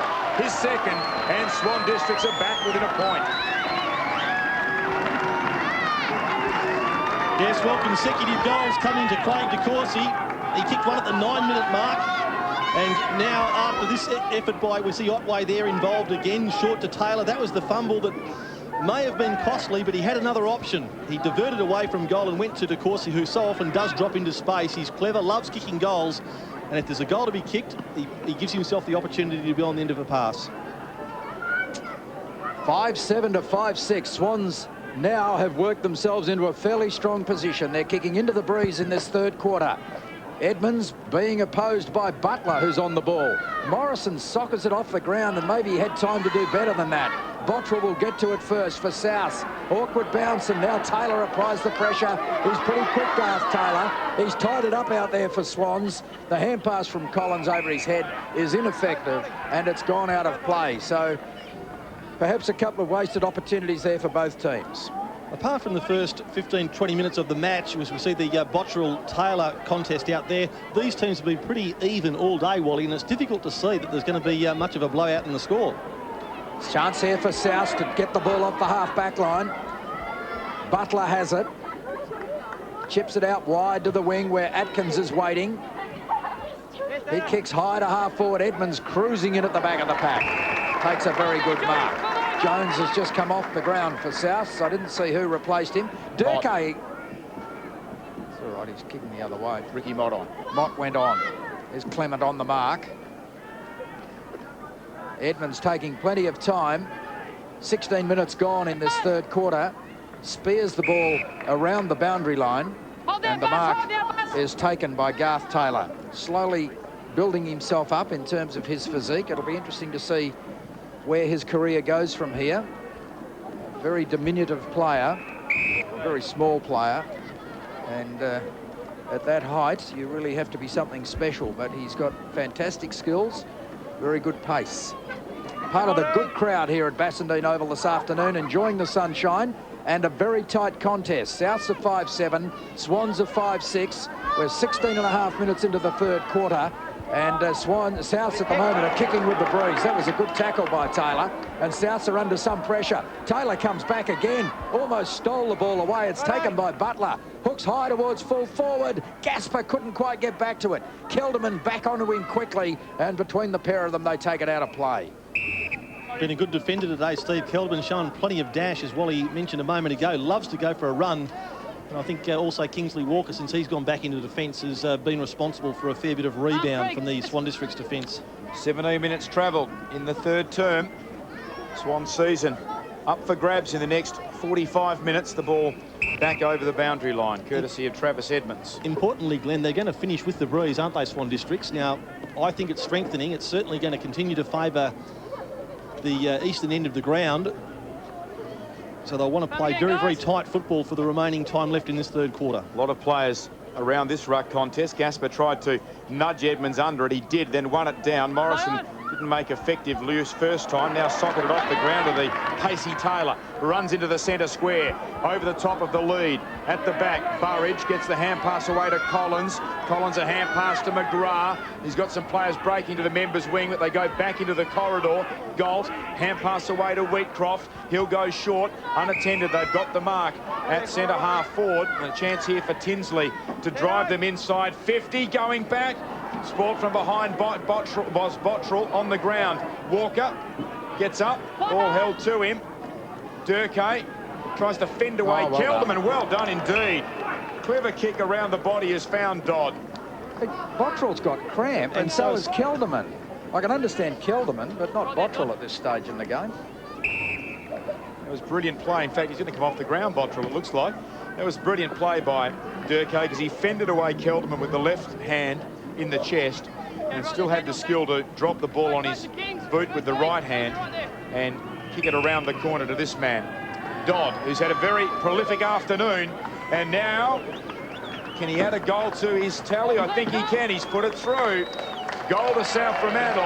Daniel Dodd's first. He was actually third in Peel's best and fairest last year, but playing with South Fremantle. And again, the Bulldogs out to a handy little break of 7 points. Yes, it's only 7 points, but in the context of this game, it's a tight game. There we see Walker trying to get rid of it there, and the great ball control of Gary Durkay, and just saw Dodd out of the corner of his eye, under pressure, didn't panic once again, onto the right boot, and it was a beautiful kick to Dodd, who's a good finisher as well.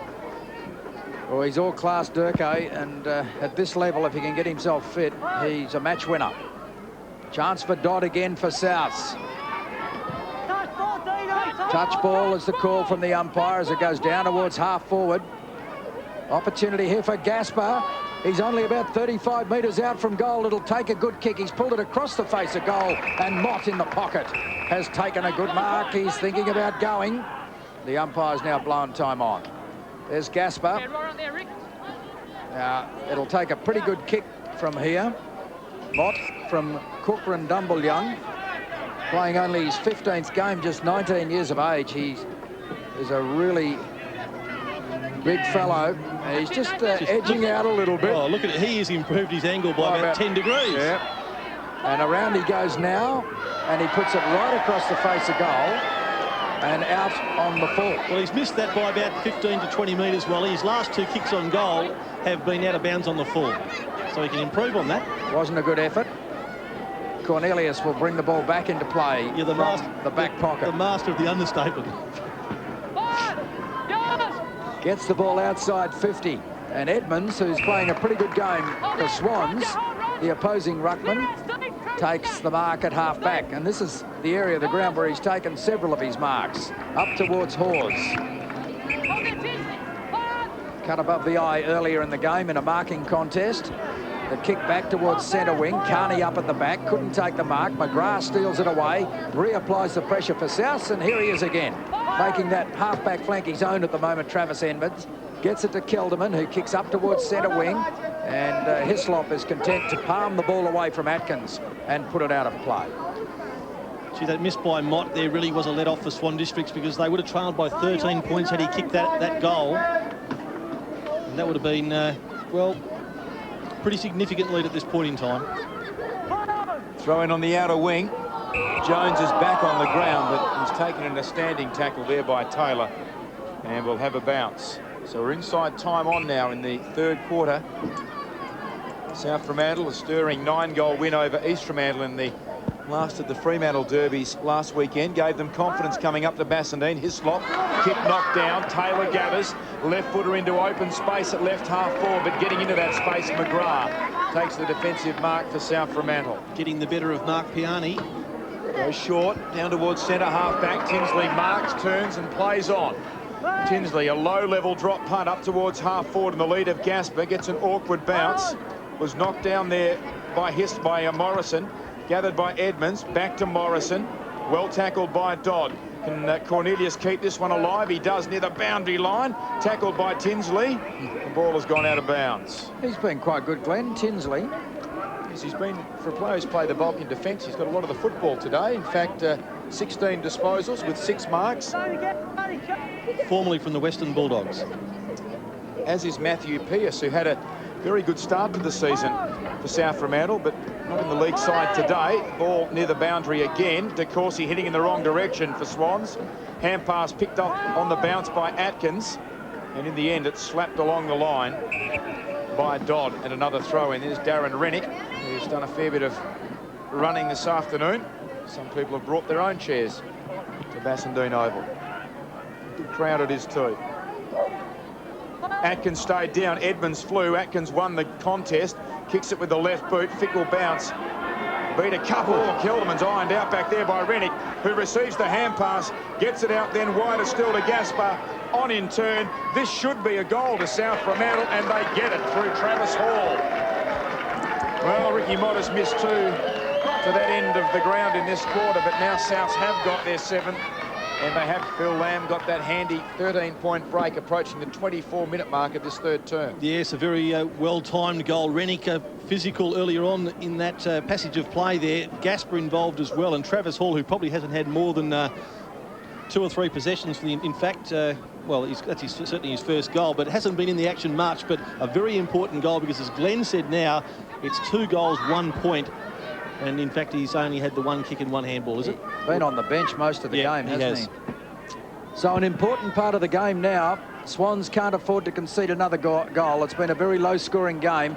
Taylor trying to get a kick forward, but missing. Rennick does a little better. Swans will get to it first. Cornelius got a bad bounce. He was caught under it, but trapped it well with his legs. And that gives them a chance as they take it away from the pack. And Hislop kicks up towards half forward.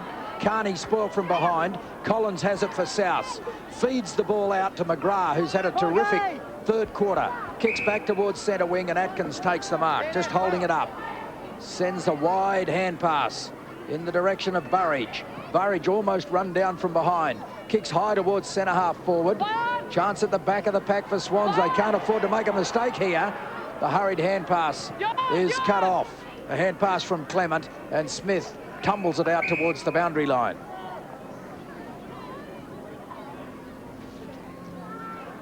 Just a little concerned at the moment. I would think not so much about the chocolate, but the state of the game. He's not off his tucker anyway. No. Boundary throw in, right half forward for Souths. Edmonds in front, pushed into the ball by Clement. Hurried kick from Hislop along the ground. Atkins using his body well, but then lost his footing. Came to McGrath again, to Burridge, back to Atkins, combining well Souths, get the ball towards the 50-metre line, and they're in front in the marking contest, but Hall was spoiled from behind.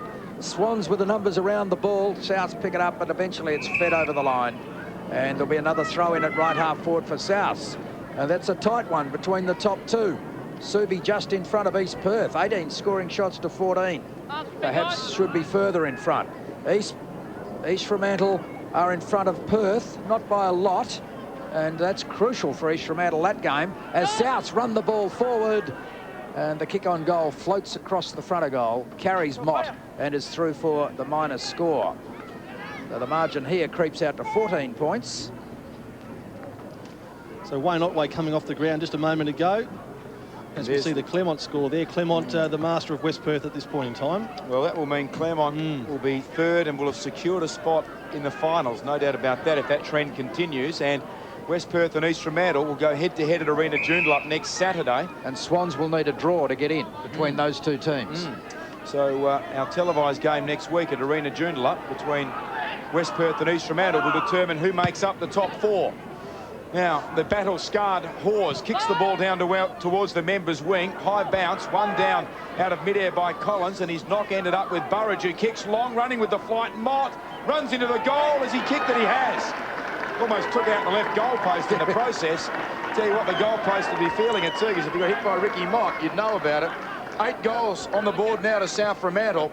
And the Bulldogs have kicked the last 3 of the game and have now, in a low-scoring game, opened up a big lead as Ricky Mott just squeezes it inside the post. Well, his previous 2 shots out of bounds on the full, but he wasn't going to miss that one from there, Ricky Mott. Big man, but he negotiated that tight situation very, very well.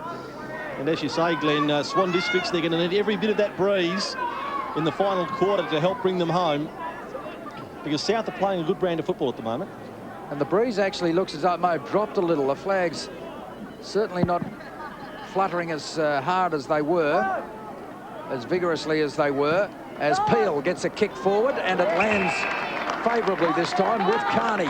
Plays on quickly to De Courcy. He can kick these back towards full forward, and Hunter does his bit, but the kick was offline. Shepherded at a point. Yeah. Yes, he had to pay a fair bit of attention to the player coming back on him. Perhaps would have been better off having a look at the footy. Yes, well, that would have been a very handy goal by Swan Districts. All of that is easier said than done as Tinsley brings it in, uses it well. Atkins. Wide to Collins. Collins is at half-back. Long towards centre wing. The target is Clement, and he was just in front of his opponent, Vlahoff, then, and takes a good mark. Oh, brilliant smother by Vlahoff. And now Swans have the numbers here. If they would score out of this, it would be inspirational. But Piani's kick is a shocker. It cleared Melrose, and now South can break it up. Butler's hand pass to Tinsley wasn't particularly good, but Tinsley is equal to the occasion. Gets it to Hayden. Hayden further afield to Dodd. Dodd confronted by Hislop. Gets it back to Butler. Butler has a bounce at right half forward. He's just outside 50. Spears the pass into Ugle, and Ugle takes the mark 45 metres out from goal on a 45-degree angle. Chris Vlahoff must feel deflated. I mean, a brilliant piece of work like that, then his teammates turn the ball over. Simply by kicking it over an unattended teammate's head. It was a really bad skill error, that, from Mark Piani too, who's been one of their best players all season. As Ugle lines up, he'll kick from about 45. He's got the distance. And no, just missed, I think. So that's a reprieve for Swans. Yes, but you're right, it was an uplifting bit of football there by Vlahoff. On a day when there's been a lot of smothering, that was the best of them. Incredible, had they been able to take that up there and get a goal, that would have been a real lift almost right on the 3/4 time siren. South's forwards playing the zone here on the kick-in. Kelderman goes down the middle of Bassendean. Pause the target, strong mark. Well, can Swans get a late goal here? Just to narrow this margin, it stands at 20 points. Hawes kicks towards the members' wing. Hunter double-teamed overhead. Now here's Piani. Can he make amends for his error a moment ago? Head over the ball, well done. He almost deliberately drew players towards him then. Hunter on the end of the hand pass, kicks to half forward. Atkins reading it off hands, slung around the hand pass over McGrath. Collision course, Hunter and McGrath. McGrath wins the day, end the football. Dishes it out towards Collins, who goes short. It may be South to get the late goal. Jones takes a bounce. Kick up towards half forward. Mott had to prop it, carried him. One down by Edmonds. Could have been pushed in the back then, Travis Edmonds. Ball on the ground. Jones to Mott. Can't get a kick away. Durkay dangerous in these situations. He squeezes a little kick out. In defence, Smith. Grubbers a kick out into the pocket. Ross heads back into the centre of the ground. That's risky. Cornelius upended by Durkay. Loose ball gathered by Ugle, who has snapped the goal. Well, South Fremantle, and there's the siren. Swan Districts, 2 goals, 2 in that quarter. While at the other end, with the breeze, South Fremantle 5 goals, 2. And as a result, perhaps a game-breaking lead of 26 points at 3/4 time.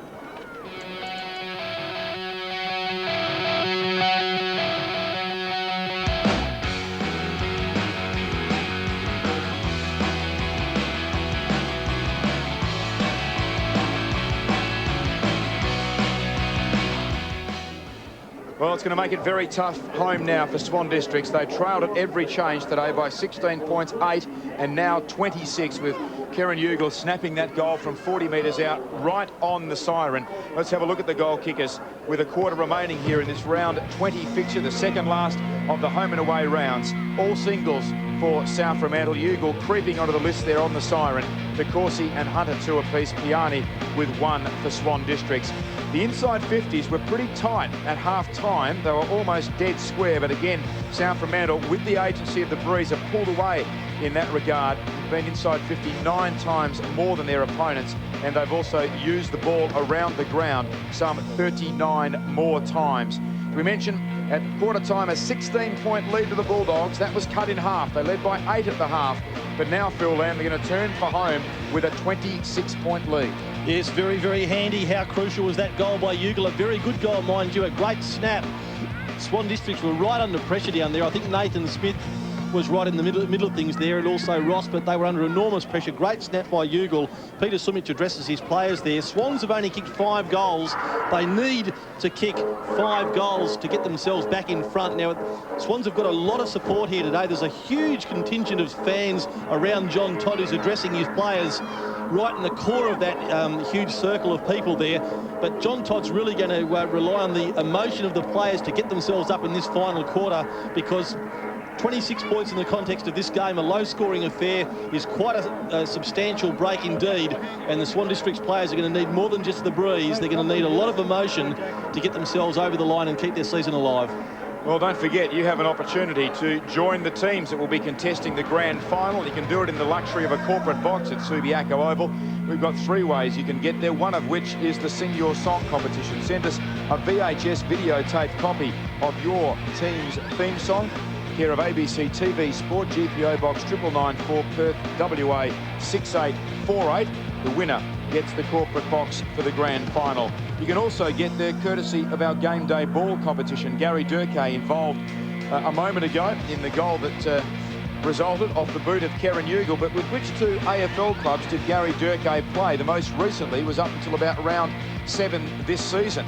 1900 999 444. Which 2 AFL clubs did Gary Durkay represent? 1900 999 444. Our weekly winner in the game day ball obviously gets the game day ball, but all our winners go into an end of season draw for the corporate box. And there's another way you can get there as well, courtesy of our weekly online tipping competition.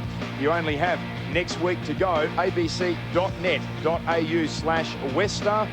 Computer draws out our winner, and all the winners go into the end of season draw as well for the corporate box. So 3 ways for you to take in the grand final on Saturday, September the 9th in luxury, the corporate box at Subiaco Oval. Both coaches addressing their charges. Peter Sumich, well, they're not playing for finals, they're playing just to try and develop the future of the club. But for Swan Districts and this man, John Todd, it is a very different thing. Swan Districts trying to stave off financial difficulties, but also still in with a chance. And of course, they would be mindful that if they can boost themselves into the finals, that would also give a financial fillip to the club that needs to raise $200,000 by within a month of the end of the grand final. And at the moment, they have raised $130,000. Well, the players continue to rack up the possessions well, and quite a few players could be heading for 30 touches this afternoon. Yes, there's 3 or 4 for Souths in that area, and there's a couple for Swans. For Souths, Dodd has had 22 disposals, 14 kicks, 8 hand passes. McGrath 11 and 9 for 20, and he's taken 7 marks. Tinsley 13 and 4 for 17, Bottrell 10 and 7 for 17, and Warner's had 9 kicks, 7 hand passes for 16. For Swans, Morrison 13 kicks, 7 hand passes for 20, Edmonds 8 and 12 for 20, De Courcy 14 kicks, 4 hand passes for 18, and 2 goals in that tally. And Smith 6 kicks, 8 hand passes for a total of 14 disposals. South Fremantle huddle is broken. John Todd geeing up his charges. They must win today, Swan Districts. And they must win next weekend against Perth. But they would also have to hope at this stage that, as Wally mentioned, that the game between West Perth and East Fremantle would almost have to end in a draw for them, unless they can get over the line here today. Peter Sumich, having said all he can say, is making his way off the ground. It really has been a great second half of the season, Glenn, for Swan Districts, but they've been doing it the hard way all the time. The odds have been stacked against them, and now it seems that the rule that's ruled Craig Callaghan out of the remainder of the season's conspired to be against them, and unfortunately, it looks as well as they've played. Even if they do get over the line today, it's going to be very, very tough indeed for them to get in. And Wally, that's a fantastic paper aeroplane. Wasn't a bad one, was it? That's the best I've seen. It's got, well, it's sailed out of the commentary box and field. has given us an idea of the wind strength. It's gone further than the odd Concorde. And the little boy's happy with it. He's picked it up and about to give it a burl himself. Finally, John Todd has said all he can say as well.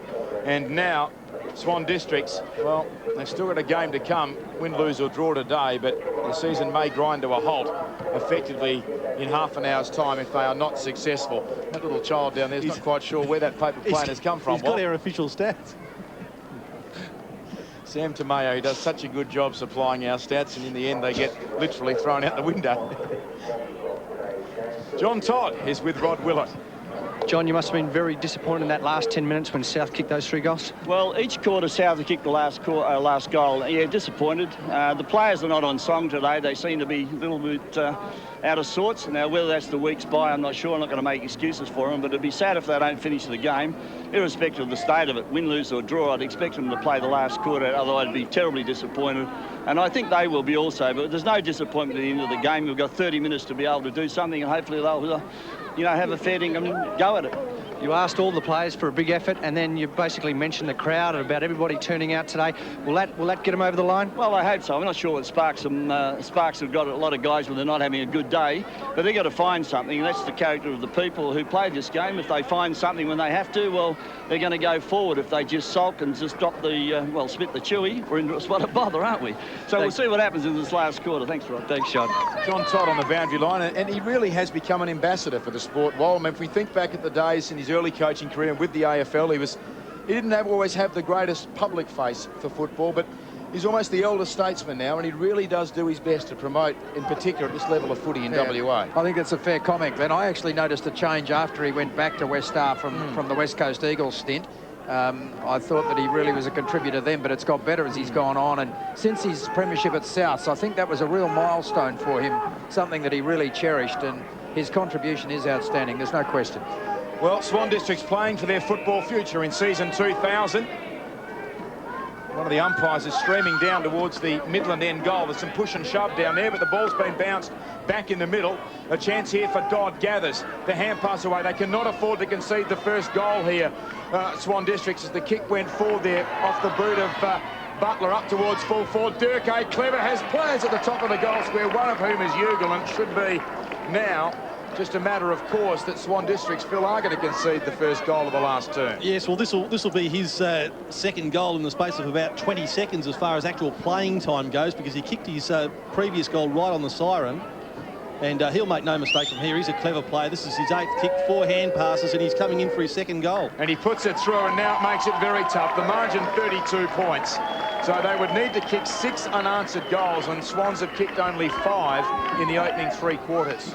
Yes, and that's put an end to the goal scorer's picket fence as far as South Fremantle's concerned. He's the first multiple goal scorer. As we see Butler, the big man, very, very agile. He's a good sort, Butler, kicking the ball down the field. And again, Durkay, just so elusive, looked around there, didn't panic, knew that he had to use the football. And when he saw Ugal making himself available there, he had no problem putting it right onto his chest with the left boot. Well, problems for Swans now. They've got to kick 6 goals to win it and prevent South from kicking another one, as Rennick's hand pass was okay. And Atkins grubbers the ball up towards half forward. Ugal, who's having something of a purple patch, leads to the ball. In pursuit is Cornelius. Ugal got the ball back to a teammate. They've paid the advantage. He got the free kick for a push. Dodd kicks towards half forward. Swans under pressure again, could almost have been a free kick. Here's Durkay, who set up the last goal, and he eventually is forced to push it over the line for a throw-in at left full forward. Let's have a look and see what Gary Durkay's intentions were there. He certainly shepherded the ball over the line, I suppose, in fairness. He would have kept it in if he could have, particularly with the goals as near as they were. The ball clearing the ruckman. Opportunity as Wheatcroft kicks high towards the goal square. Clement not able to mark. It comes down to the goal square, but taken away by Taylor. And Taylor from the right full-back pocket tries to get the ball out of immediate danger, but he's put it out of play on the full. So Swans without any momentum whatsoever at the moment. The ball comes back infield. Burridge has it. He's 45 metres from goal. That will land just to the side of the square. Clement up in front, not able to take the mark. And it comes off hands again. This time goes out of play at left full forward. 10-9 to 5-7. Souths with a very strong third quarter. And plenty in their coach's box as well. Have put themselves into a winning position here as Mott is tackled. Ross trying to go through the pack, lost it. It's pretty solid stuff in there. Eventually DeCourcy hooks it around the boundary line, and Morrison gets a hand on it, knocks it out of play, loses his boot in the process, and we'll have a boundary throw in just outside South's 50-metre line. So he played 3 minutes. Swans coming home with the breeze, which arguably has been stronger earlier this afternoon. So nothing going in their favour at the moment. Edmonds won it down. Ross at the front of the pack. Kicks around the wing. Not another one. Out of bounds on the full. Gee, they're making heavy weather there. Difficult for the defenders, although Ross is one of them, but he's put it out of bounds on the full, so he's going to see the ball come back again. Kick infield marked by Atkins, who takes a bounce. Now kicks it very high. Mott stands upright as the man in front, Edmonds, went to ground. No free kick. And Mott has taken the mark 40 metres out directly in front. Yes, he's a strong man, Ricky Mott, and as we say, only 19 years of age, but certainly with the big future. Hard to see that he wouldn't be picked up in this year's national draft. Pretty famous number, the one worn by Stephen Michael, number 25, when he won 2 Sandover medals for South Fremantle. It's a great number for ruckman. Around the same era, Graham Moss was wearing the same number for Claremont up against Stephen Michael. And I think Fred Senior, one of their great ruckmen of the 60s and 70s, was number 25 as well. So a fair heritage in that Guernsey, as he just redoes the right bootlace. Ricky Mott's goal kicking has been the one weak point in his game today. He's been prominent. He's kicked 2 out of bounds on the full.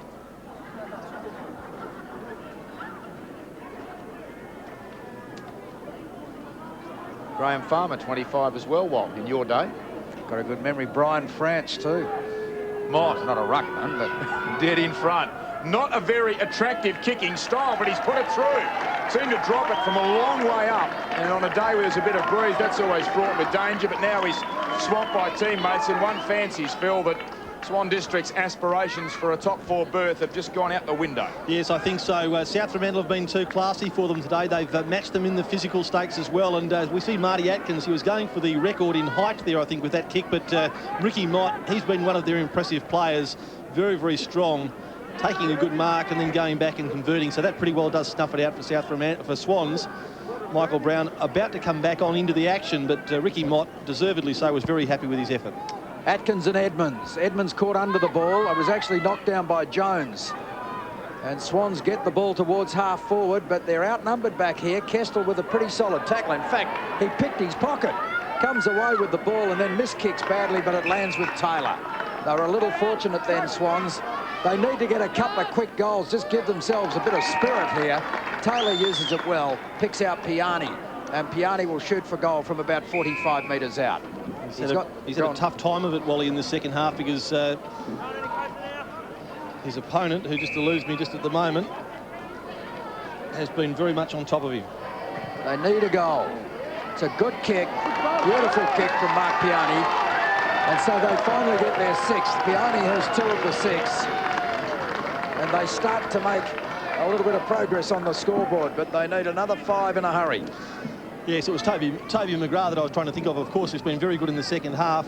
Wes Kestel, slightly off the side of the boot there, but it did fall into the arms of Garth Taylor. And whilst his last kick might have gone out of bounds on the full, that was a beautiful foot pass to Mark Piani, who just got the break on McGrath on that occasion. Well, the last man who kicked it out of bounds on the full for Swans, Adam Ross, has just come from the ground.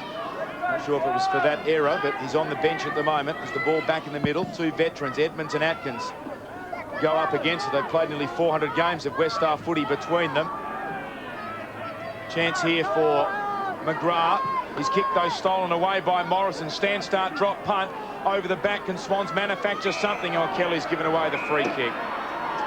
Well, that was rather reckless. He grabbed Galt when he wasn't in possession, and David Galt, who started up forward and has been in the back half for the last 3 quarters, gets the free kick in the outer back pocket for the Bulldogs. So South's an opportunity to notch up consecutive victories, having won the Fremantle Derby last Saturday. Kick comes wider still, and the mark to Butler, no, not paid, saying that Hislop got the fist on it with the kick coming out of defence from Collins. Let's have a look at the replay. Not much in it. Not in the nick of time. Tommy Bottrell looks like he's getting ready for the 100-metre sprint down on the blocks. Ball thrown in. Chance here for Wolak. Floats an awkward one into the path of Clement and pitches awkwardly in front of him. Vlahov tracks it infield. In the end, he left it for Morrison. Hand pass to Taylor. Can they get a mark here, Swans? They can. No, they can't. Well, the mark was dropped back there by Melrose. It allows McGrath in. He kicks South Fremantle to right half forward. Up too early on that occasion was Hall, but he almost recovered on the ground. Smith lost it, knocked forward by Taylor. Through goes Vlahov. Hand pass to Morrison. On to Smith. Building off half-back. Swans go to half-forward. Atkins could have almost marked that. Fisted it away. Brown follows up on the ground. Has spent a lot of time on the bench, the co-captain. Has done well there. Morrison needs to hit a target. He goes looking for Hunter or Piani. The ladder takes the mark. And a chance for Piani to kick his third, his second of this quarter. Yes, well, South Fremantle, and there's probably a story to be told in this, Glenn. South Fremantle have had 9 goal scorers this afternoon. Swan Districts have only had 3 goal scorers. Mark Piani, one of 3 players who's each kicked 2. So perhaps he can become their leading goal scorer with this one. Yes, the others, Hunter and DeCourcy. Has he put it through? And he's missed it. He has, just to the right-hand side. Swan 6-8, South Fremantle 11-9. That's the biggest cheer I've heard for a point for a long time. Well, we've commented on the crowd. It has been a terrific crowd that's turned up here this afternoon, and there's part of it. It's the last home game of the season for Swans. They're away next week. Hopefully not the last ever. They're looking to raise this $200,000 they need. Yes, that's right. Getting close to it now, so let's hope that as they drop out of the race for the 4, as it looks as though they're going to this afternoon, the club supporters continue to contribute, because I think they've got till the end of October, haven't they, to sort this debt problem out. Tinsley takes the mark. In case you've just joined us, Craig Callaghan didn't take his place in the team this afternoon. Had he done so, Swans would have forfeited points because he's ineligible under the Football Commission rule relating to AFL players. I think everyone agrees that there are some shortcomings in that rule. A fellow who's played 9 games in West Star during the year must surely be eligible to play in the finals. As Morrison comes out with the ball, taken by Brown, who's met solidly by Hayden. Brown goes back, Tinsley comes in with him, and between the pair of them, they tie it up, and there'll be a bounce between the centre wing and half forward for Swan Districts. You've got to give South credit, Wally. You know, they haven't had a lot to play for today as far as, you know, Final 4 aspirations, but they really have played a good brand of football, and their tackling, bumping, smothering has all been a credit to them this afternoon. They find themselves in front, 11-9 to 6-8. It's going back to that rule. Having made the comment I did, I think everyone would also agree that there has to be a rule that stipulates that a minimum number of games must be played. It's just the rule at the moment is perhaps inappropriate, but we don't want a situation like we had in 1988 when Laurie Keane came back and played for Subiaco in a grand final, dominated the game and almost won a premiership. As the ball is knocked on by Peel, it's taken by Morrison. Morrison's hand passed down in the direction of Hislop. They're still battling to get goals here, Swans, but the South's defence is standing up pretty stoutly. Taken by Peel. Peel in towards full forward. Kelly beaten by the bounce, and Souths bring it away. The clearance by Galt is up towards centre wing, and it's going to be a relayed free kick. And away goes Souths. Hayden with the run of the ball. Had 2 bounces. Looks to draw a player, then kicks down in the direction of Durkay. Durkay not paid the mark. Was he pulled off the ball? Not in the opinion of the umpire, but that's holding the ball. Glahoff has been run down from behind, and it will be a free kick to Souths. Here it is again, Clement giving chase. Terrific chase, Phil. Oh, terrific chase, reminiscent of a from behind tackle at Subiaco Oval when he was playing AFL football against Geelong. That's right, a season or 2 ago. Chris Vlahov really needs to have a bit more awareness when he's got the ball in the danger zone. You just can't get the ball and run with it at a half pace when you've got someone like James Clement, who's very, very quick and a very good tackler right on your tail. He's got the goal, and I suspect that seals Swan's fate for 2000 if it hadn't been sealed previously. Yes, well, some rather solemn-looking Swan District supporters there in their McDonald's stand, but James Clement on this occasion, we see the young player Hayden coming down the ground there. Very, very stylish kick, looking there for Durkay, who just couldn't quite keep the mark, but picking it up was Vlahov, trying to run across the face of goal, but a great chase and a terrific tackle by James Clement, one of the features of his game. So Swan Districts, after a horror start to the season, rattled off some in succession, but unfortunately for them, it looks like they're going to fall short and won't qualify for the finals. Edmonds has won it down. Coming in off the members' wing was Bottrop. Got it across then towards Tinsley. A high kick out wide. Leading the chase is Hall, but the boundary line in close proximity. And we'll have a throw in. Right half forward for Souths. John Todd. Still a game to go, though, next week against the Demons, who haven't won a game this year. So Swans, you'd fancy, will finish off the season with a victory. Over the back of the ruck contest, Butler an opportunity for Souths, favoured by a good bounce, goes with a left foot up towards the lead of Mott, had to prop underneath it, taken off hands by Ugle, almost fell over, recovered his footing, hand passes outside 50 to Dodd, arches the back, spins around on a 5-cent piece, and Mott takes the mark.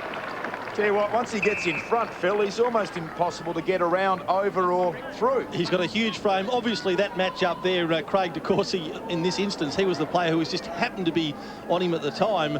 It was just a non-contest, really, because Mott, much too big, much too strong. But what great balance there by Daniel Dodd in a very tight situation there. He just got himself clear, steadied, and a nice delicate kick with the left boot, which is his preferred side, I know, but his has been a very good game today, characterised by excellent disposal. And even before Dodd, Ugle, who got the ball to Dodd, almost put one hand on the ground to stop himself from falling and recovered his footing and was able to feed it back to Dodd. So it should result in Mott becoming the leading goal scorer of the afternoon. We've got 6 players in actual fact, 3 on each side, with 2 goals apiece. Ricky Mott looking to kick 3. He hasn't done it, just grazing the inside of the right goal post. 12 goals, 10 South Fremantle. The Swans 6-8.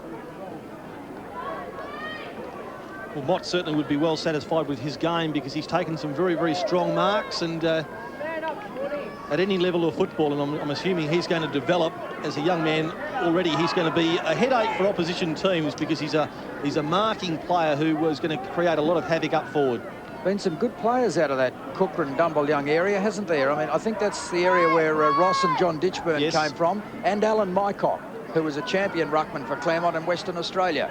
The ball is in deep in attack for Swans all of a sudden, but Burridge, about to relieve the pressure, goes back towards the outer half-back flank, taken by Dodd, who hooks it up towards centre wing, and Atkins is unattended. He's got plenty of time as he kicks in now towards centre half forward, and there is a big leap and a very good mark that has been taken by Hall. Hall moves it on quickly, and Atkins has taken the mark about 40 metres out from goal, but a great mark by Travis Hall. Had a good run at it, others caught under it. Peter Sumich wondering what happened earlier in the season, I guess, but they're certainly finishing strongly. Dean Irving enjoying it. A good win last week in the Derby over East Fremantle, 50-odd points from memory. Thanks, Glenn, 53. And now finishing strongly here as Michael Brown comes off the ground. Atkins kicking into what is only a very light northwesterly breeze now. Has kicked it very high. It'll land about 10 metres out. Durkay was the leaper. Hislop couldn't control it. Chance here for Swans to get it out of trouble. Hayden running towards the ball, traps it, back through the traffic, holding the ball. It was probably worth having a go at it, but it didn't work. Blahoff with a good tackle. Plays on, he's going to get caught. It's pushed off the kick by Durkay. It comes back to Morrison. He knocks it on to de Courcy. Very little to kick to. High in the direction of Piani. He had to go one hand against McGrath. In comes Hawes, head down, comes out of the pack with the ball. Well done by the big fella. Gets it wide to Chris Peel. Peel now down towards half forward where Hunter is unattended. Hunter is 55 out from goal. Kicks long to the square, not a bad kick. And a good mark taken by Ross, going back with the flight of the ball. Yes, Adam Ross has only just come back onto the ground to replace Michael Brown. On that occasion, he had the Sun to contend with, as well as a fast-approaching South Fremantle defender, but he kept his composure, his eyes on the ball, and hopefully will be rewarded with the goal. Well, he'll kick from about 10 metres out, probably a bit further from where he'll kick from. The man on the mark's 10 out. Fairly acute angle, but he was so close to goal, the angle was almost irrelevant. And he's got the goal, a belated goal by Swans, but unfortunately the damage has been done. After a very tight first half, Souths have just been too strong in the second half, and they lead 12-10 to 7-8. Adam Hunter's kick, and he saw Ross down there. Ross had made a good position, and the Hunter kick was a good one to him, that covered a fair bit of distance. And there's Ross, you see, not trying to kick the ball too hard, just steering it through, and he becomes Swan District's fourth goal scorer for the afternoon. Not often you see Adam Ross in the attacking half for Swan Districts, normally deep in defence. The ball bounced, one down by Hawes in the middle. Hislop's kick, yet another smother, this time by Rennick. Loose ball then gathered by Morrison, whose kick bounces off the chest of Kestel, but he has good recovery. Feeds the hand pass to Morrison. In fact, it's Melrose, long kick, it's marked. Right on the line by Burridge. The umpires thought they were going to consult, but they're not. It was apparently clearly marked inside the field of play. The umpire only streaming in to make sure that the man on the mark, Ross, gives Burridge enough room to come back inside the field of play. That certainly would have been a goal, because it was going to bisect the two goalposts, but Burridge running with the flight took the incoming kick over his head. Nathan Burridge spent some time in the ruck today against Travis Edmonds. Comes very short, and Hunter keeps it alive. No, he doesn't. The ball has gone out of bounds. And will be thrown in deep at left full forward for Swan Districts. Yes, Burridge there, very quick to get across to rectify his mistake. It was a poor kick, but he came across there and really bottled Hunter up, and it was an effective tackle. Tried to stay in, didn't it? The ball, it wanted to. Edmonds to the back of the pack. Opportunity for Peel. Couldn't shrug the tackle. Gets it to Hislop. Hurriedly towards the goal square. Ross going back on his opponent, who was Tinsley, but Tinsley, standing his ground, has taken another good mark. And he's been a strong contributor this afternoon, Tinsley, particularly in the first half when the game had to be won. Burridge slips the hand pass out towards the boundary line. Atkins lurking on the line, takes it from Butler, and now kicks long towards centre wing. Clement in the middle of the pack. Jones has it. Now away he goes. Back towards the 50-metre line. Mott coming down, takes it well, and gets it back in the direction of Dodd. He's forced to fist it away, and now Swans can mount something as Melrose goes into the centre. De Courcy got rid of it in interesting fashion. Hurried kick forward by Morrison.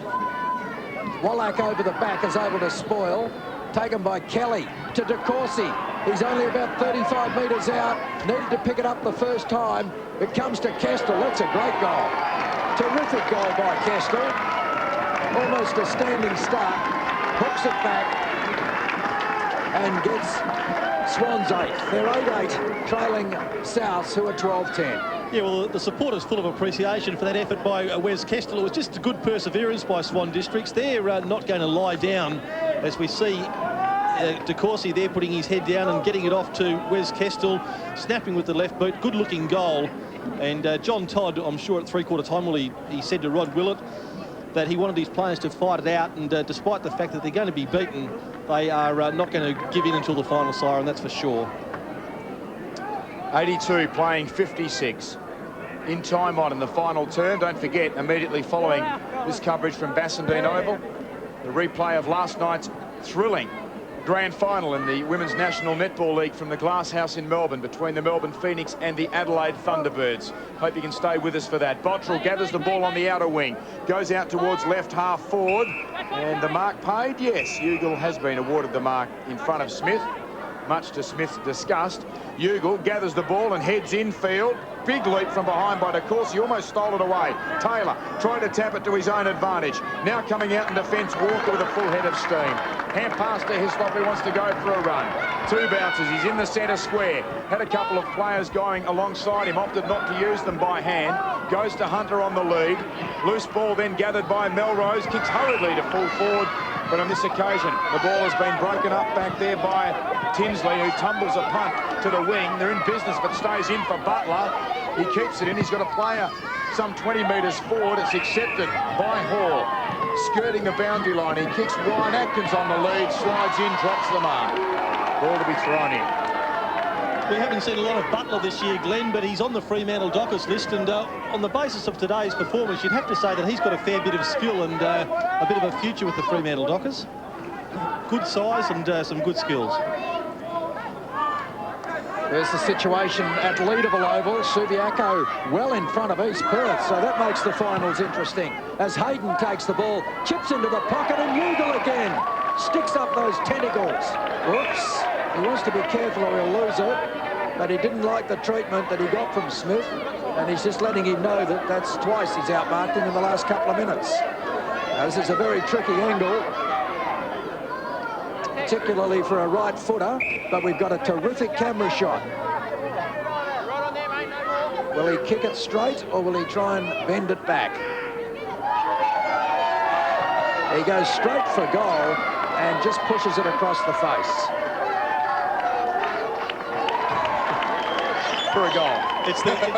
It was the actual depth of the shot that I think got you there, Wally. It swung. Yep. It swung after it actually went through. Helen Bowler, our producer, has just told us that we haven't got a replay. I'm glad, actually. I had my eyes checked during the week too. You wouldn't believe it, would you? I went to the Lions Eye Clinic. Oh, look, great goal. You've got to go to someone else. But no, the Lions. I think they were lying when they said your eyes were okay. Terrific. As we have a look at some of the other scores from matches being played today, East Fremantle has certainly walloped Perth. Huge sigh of relief for Wayne Blackwell. Yep, They've arrested the slide. And the other game, Claremont and West Perth. Well, the Tigers are going to finish third on the ladder. They'll give some cheek in the finals too, Glenn. Yes, they'll have a few AFL players playing for them, one of whom will not be Laurie Bellotti. He's missed out. Now Hawes gets the hand pass to Cornelius, who kicks wide towards right half forward. Boundary line looming, and it will be, oh, good piece of work. A late qualification. There's a fight back in the middle of the ground as well. There's a player down behind play. Hawes is down. Whoa, Cornelius has thrown a couple of decent ones. Hawes is holding his nose or his mouth. He's on his feet again. Going to say that Collins a late audition for the hurdles at the Olympic Games, but the push and shove remains. The umpire's going to restart play. They're coming from... Kestel kicks to Kelly, who's marked. Gee. Coming from everywhere. I think both clubs realise their season's finished. Might as well go down fighting. Sorry, Glenn. Todd Hall is suspended the wars today. The kick here by Kelly, it's a goal. Just got over the line. Saw him kick 9 at Blackburn Park a few weeks ago. The Swans players turned to their immediate South Fremantle opponents, those closest to them, and clapped their hands, but in the end, Souths, I don't know if they won the fight, but they're going to win the game despite this goal from Peter Kelly. Yes, a good kick from outside 50, almost a bit of an anti-climax after that fight in the middle of the ground. A lot of players involved. I think Ben Jones was the South Fremantle player who was right at the heart of it there. I'm not too sure who the Swan Districts player was, but those two wanted to go at it. And they're still having a go at Jones at the other end of the ground. Hawes was the player who was flat on his back, well behind the fight, so I suspect whatever happened to him is what sparked the altercation, but it seems to have settled down now as Hislop tries to charge the ball towards the half-forward line. Tinsley is there to intercept. Taken by Durkay, flicks the little hand pass out to a teammate, and Collins now kicks up towards centre wing. Here's Ugle, been quite damaging in the second half, but that's not a good hand pass. It was at his teammate's feet, and that makes life tough, as he then gives chase after Peel. Peel eludes him and kicks back towards centre wing, and Melrose has taken the mark. Glenn Melrose, from just behind centre wing, transfers play, but not very constructively, because Hayden has taken the mark in front of Smith. Atkins wants it long. I'm not sure that Ugle can kick it that far. He can. And now Atkins up over the top of Taylor. Should have taken the mark, probably. Swooping his Hall. He's enjoyed the last couple of minutes. And Ugle frees fourth. He's got it. Souths doing it easily in this final quarter. 14-10 to 9-8. It's been a very good second half by the Bulldogs. Yes, well, 3 of those 4 goals of Ugles have come in this final quarter, as we see Hall picking the ball up there. Hasn't done a lot, but what he's done well, and on the end of his hand pass on that occasion was Ugle. But they certainly have got some talent down there, South Fremantle. They're going to miss out on the finals this year, Wally, but some good footballers down there. from Rockingham. Karen Newgle. Ball back in the middle. South Fremantle, consecutive wins, having won the Derby last weekend against their traditional rival. Too many in the middle, too many red and white. So a free kick here to the Swans ruckman Hawes. Goes almost down the middle of the ground. Coming out on the lead was Kelly. Could have almost given away a free kick. Went straight into McGrath after the ball sailed over his head. This is Hunter. Hand pass Piani. Snaps across the face. It'll land in the field of play. And an opportunity here for Collins. No. It just broke hard left as he was about to gather, and it's gone out of bounds as Melrose saunters off the Swan Districts to be replaced by Wayne Otway. Collins with that heavy strapping on his right forearm treks back into the field of play to be around this ruck contest between Edmonds and Mott. Edmonds wins it down. Dodd tackled, hand passes back towards the line. Quick kick by Hislop down the corridor. It's been marked there by Wolack, who comes across the goal face, and the mark taken there by Hayden. Strong overhead, Hayden. He kicks in towards Durkay. South Fremantle players breaking to the outer wing, one of whom is Bottrell. He plays on by hand then to Dodd, who takes a bounce, goes to half forward. Atkins couldn't take the mark. Hand passes back. Stand start, hit kick by Clement, high towards the goal square. Has it been touched? It has. Ugle almost socketed through, but had been touched by that pair at the top of the goal square. South's moved to 14-11 and will win this one. Swans 9-8 and a finger on it, and the ball has gone through there for the behind. Yes, at full stretch there, young Ugle trying to get his 5th of the day. And now Smith is going to go back on an opponent. He needs to be careful back there. Gets a bit niggly, Nathan Smith. As Cornelius is run down, opportunity for Clement, knocked the ball away but straight to Hislop, then applied a good tackle. Rennick breaks with the ball, late goal scoring opportunity here for South. The ball bounced away from Rennick. He didn't have the ball twice. Oh, that's tough. Gee, certainly lost control of it to start with. Umpire was 12 metres from that. Yeah, I mean, the second one was just blatantly obvious. Not sure what his interpretation was there. That was the second one. That's ridiculous. That looked pretty obvious, didn't it? I think Vlahoff thought he had given it away. I think the umpire might have thought that Renigo erred on the side of overacting. Taken by Hawes, grubbers it into the centre. It's going to be interesting next week now with East Fremantle playing West Perth for 4th place, but East Fremantle will be 4 points clear. So it'll be a matter of winning and winning by a big enough margin to make up a percentage deficit for West Perth. As it taken by Tinsley at half-back, kicks just over the centre line and finds Hayden. Hayden has become more prominent as the game has gone on. Back it goes to Wolack. He kicks inside 50 looking for Warner. It's taken by Clement. He's been pretty good today, and that's a trip. Seemed to be tripped. Perhaps he wasn't. Clement has it again. He's cornered. Pulled off his kick. The ball won't go out. A head pass back to Butler. Now it's going to be a free kick. And Vlahoff is going to receive it. And a report against Hall.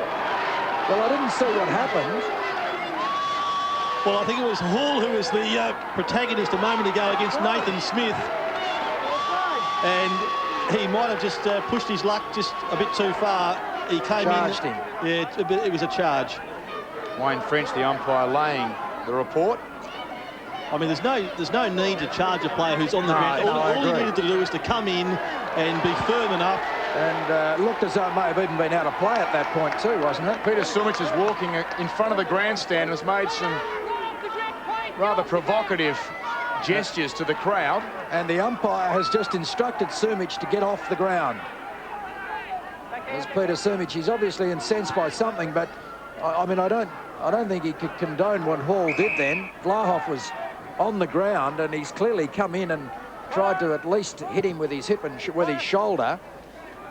So it looked to me to be a charge, perhaps not the most serious of charges, but it looked like a correct decision as De Courcy kicks on goal, but was bumped as he kicked and misses to the left. Yes, I think we've made the point earlier on in the game that you're really at your most vulnerable when you're lying down on the ground, and on occasion like that, I think Hall, who was you know, testing the limits a little earlier when he was very high on Nathan Smith, was just a bit reckless on that occasion.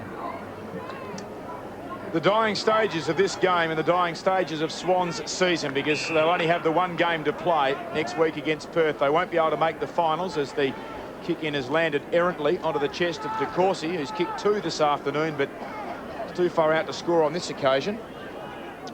Craig de Courcy thought about playing on.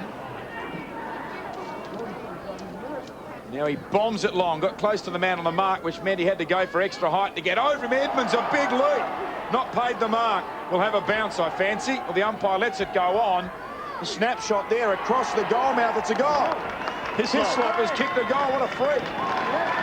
He was in a standing tackle and dropped it on his boot. I thought to the naked eye from this distance it had drifted across the face, but I've obviously been to the same eye testing facility as Wally Foreman. It was actually a goal off the boot of Lee Hislop.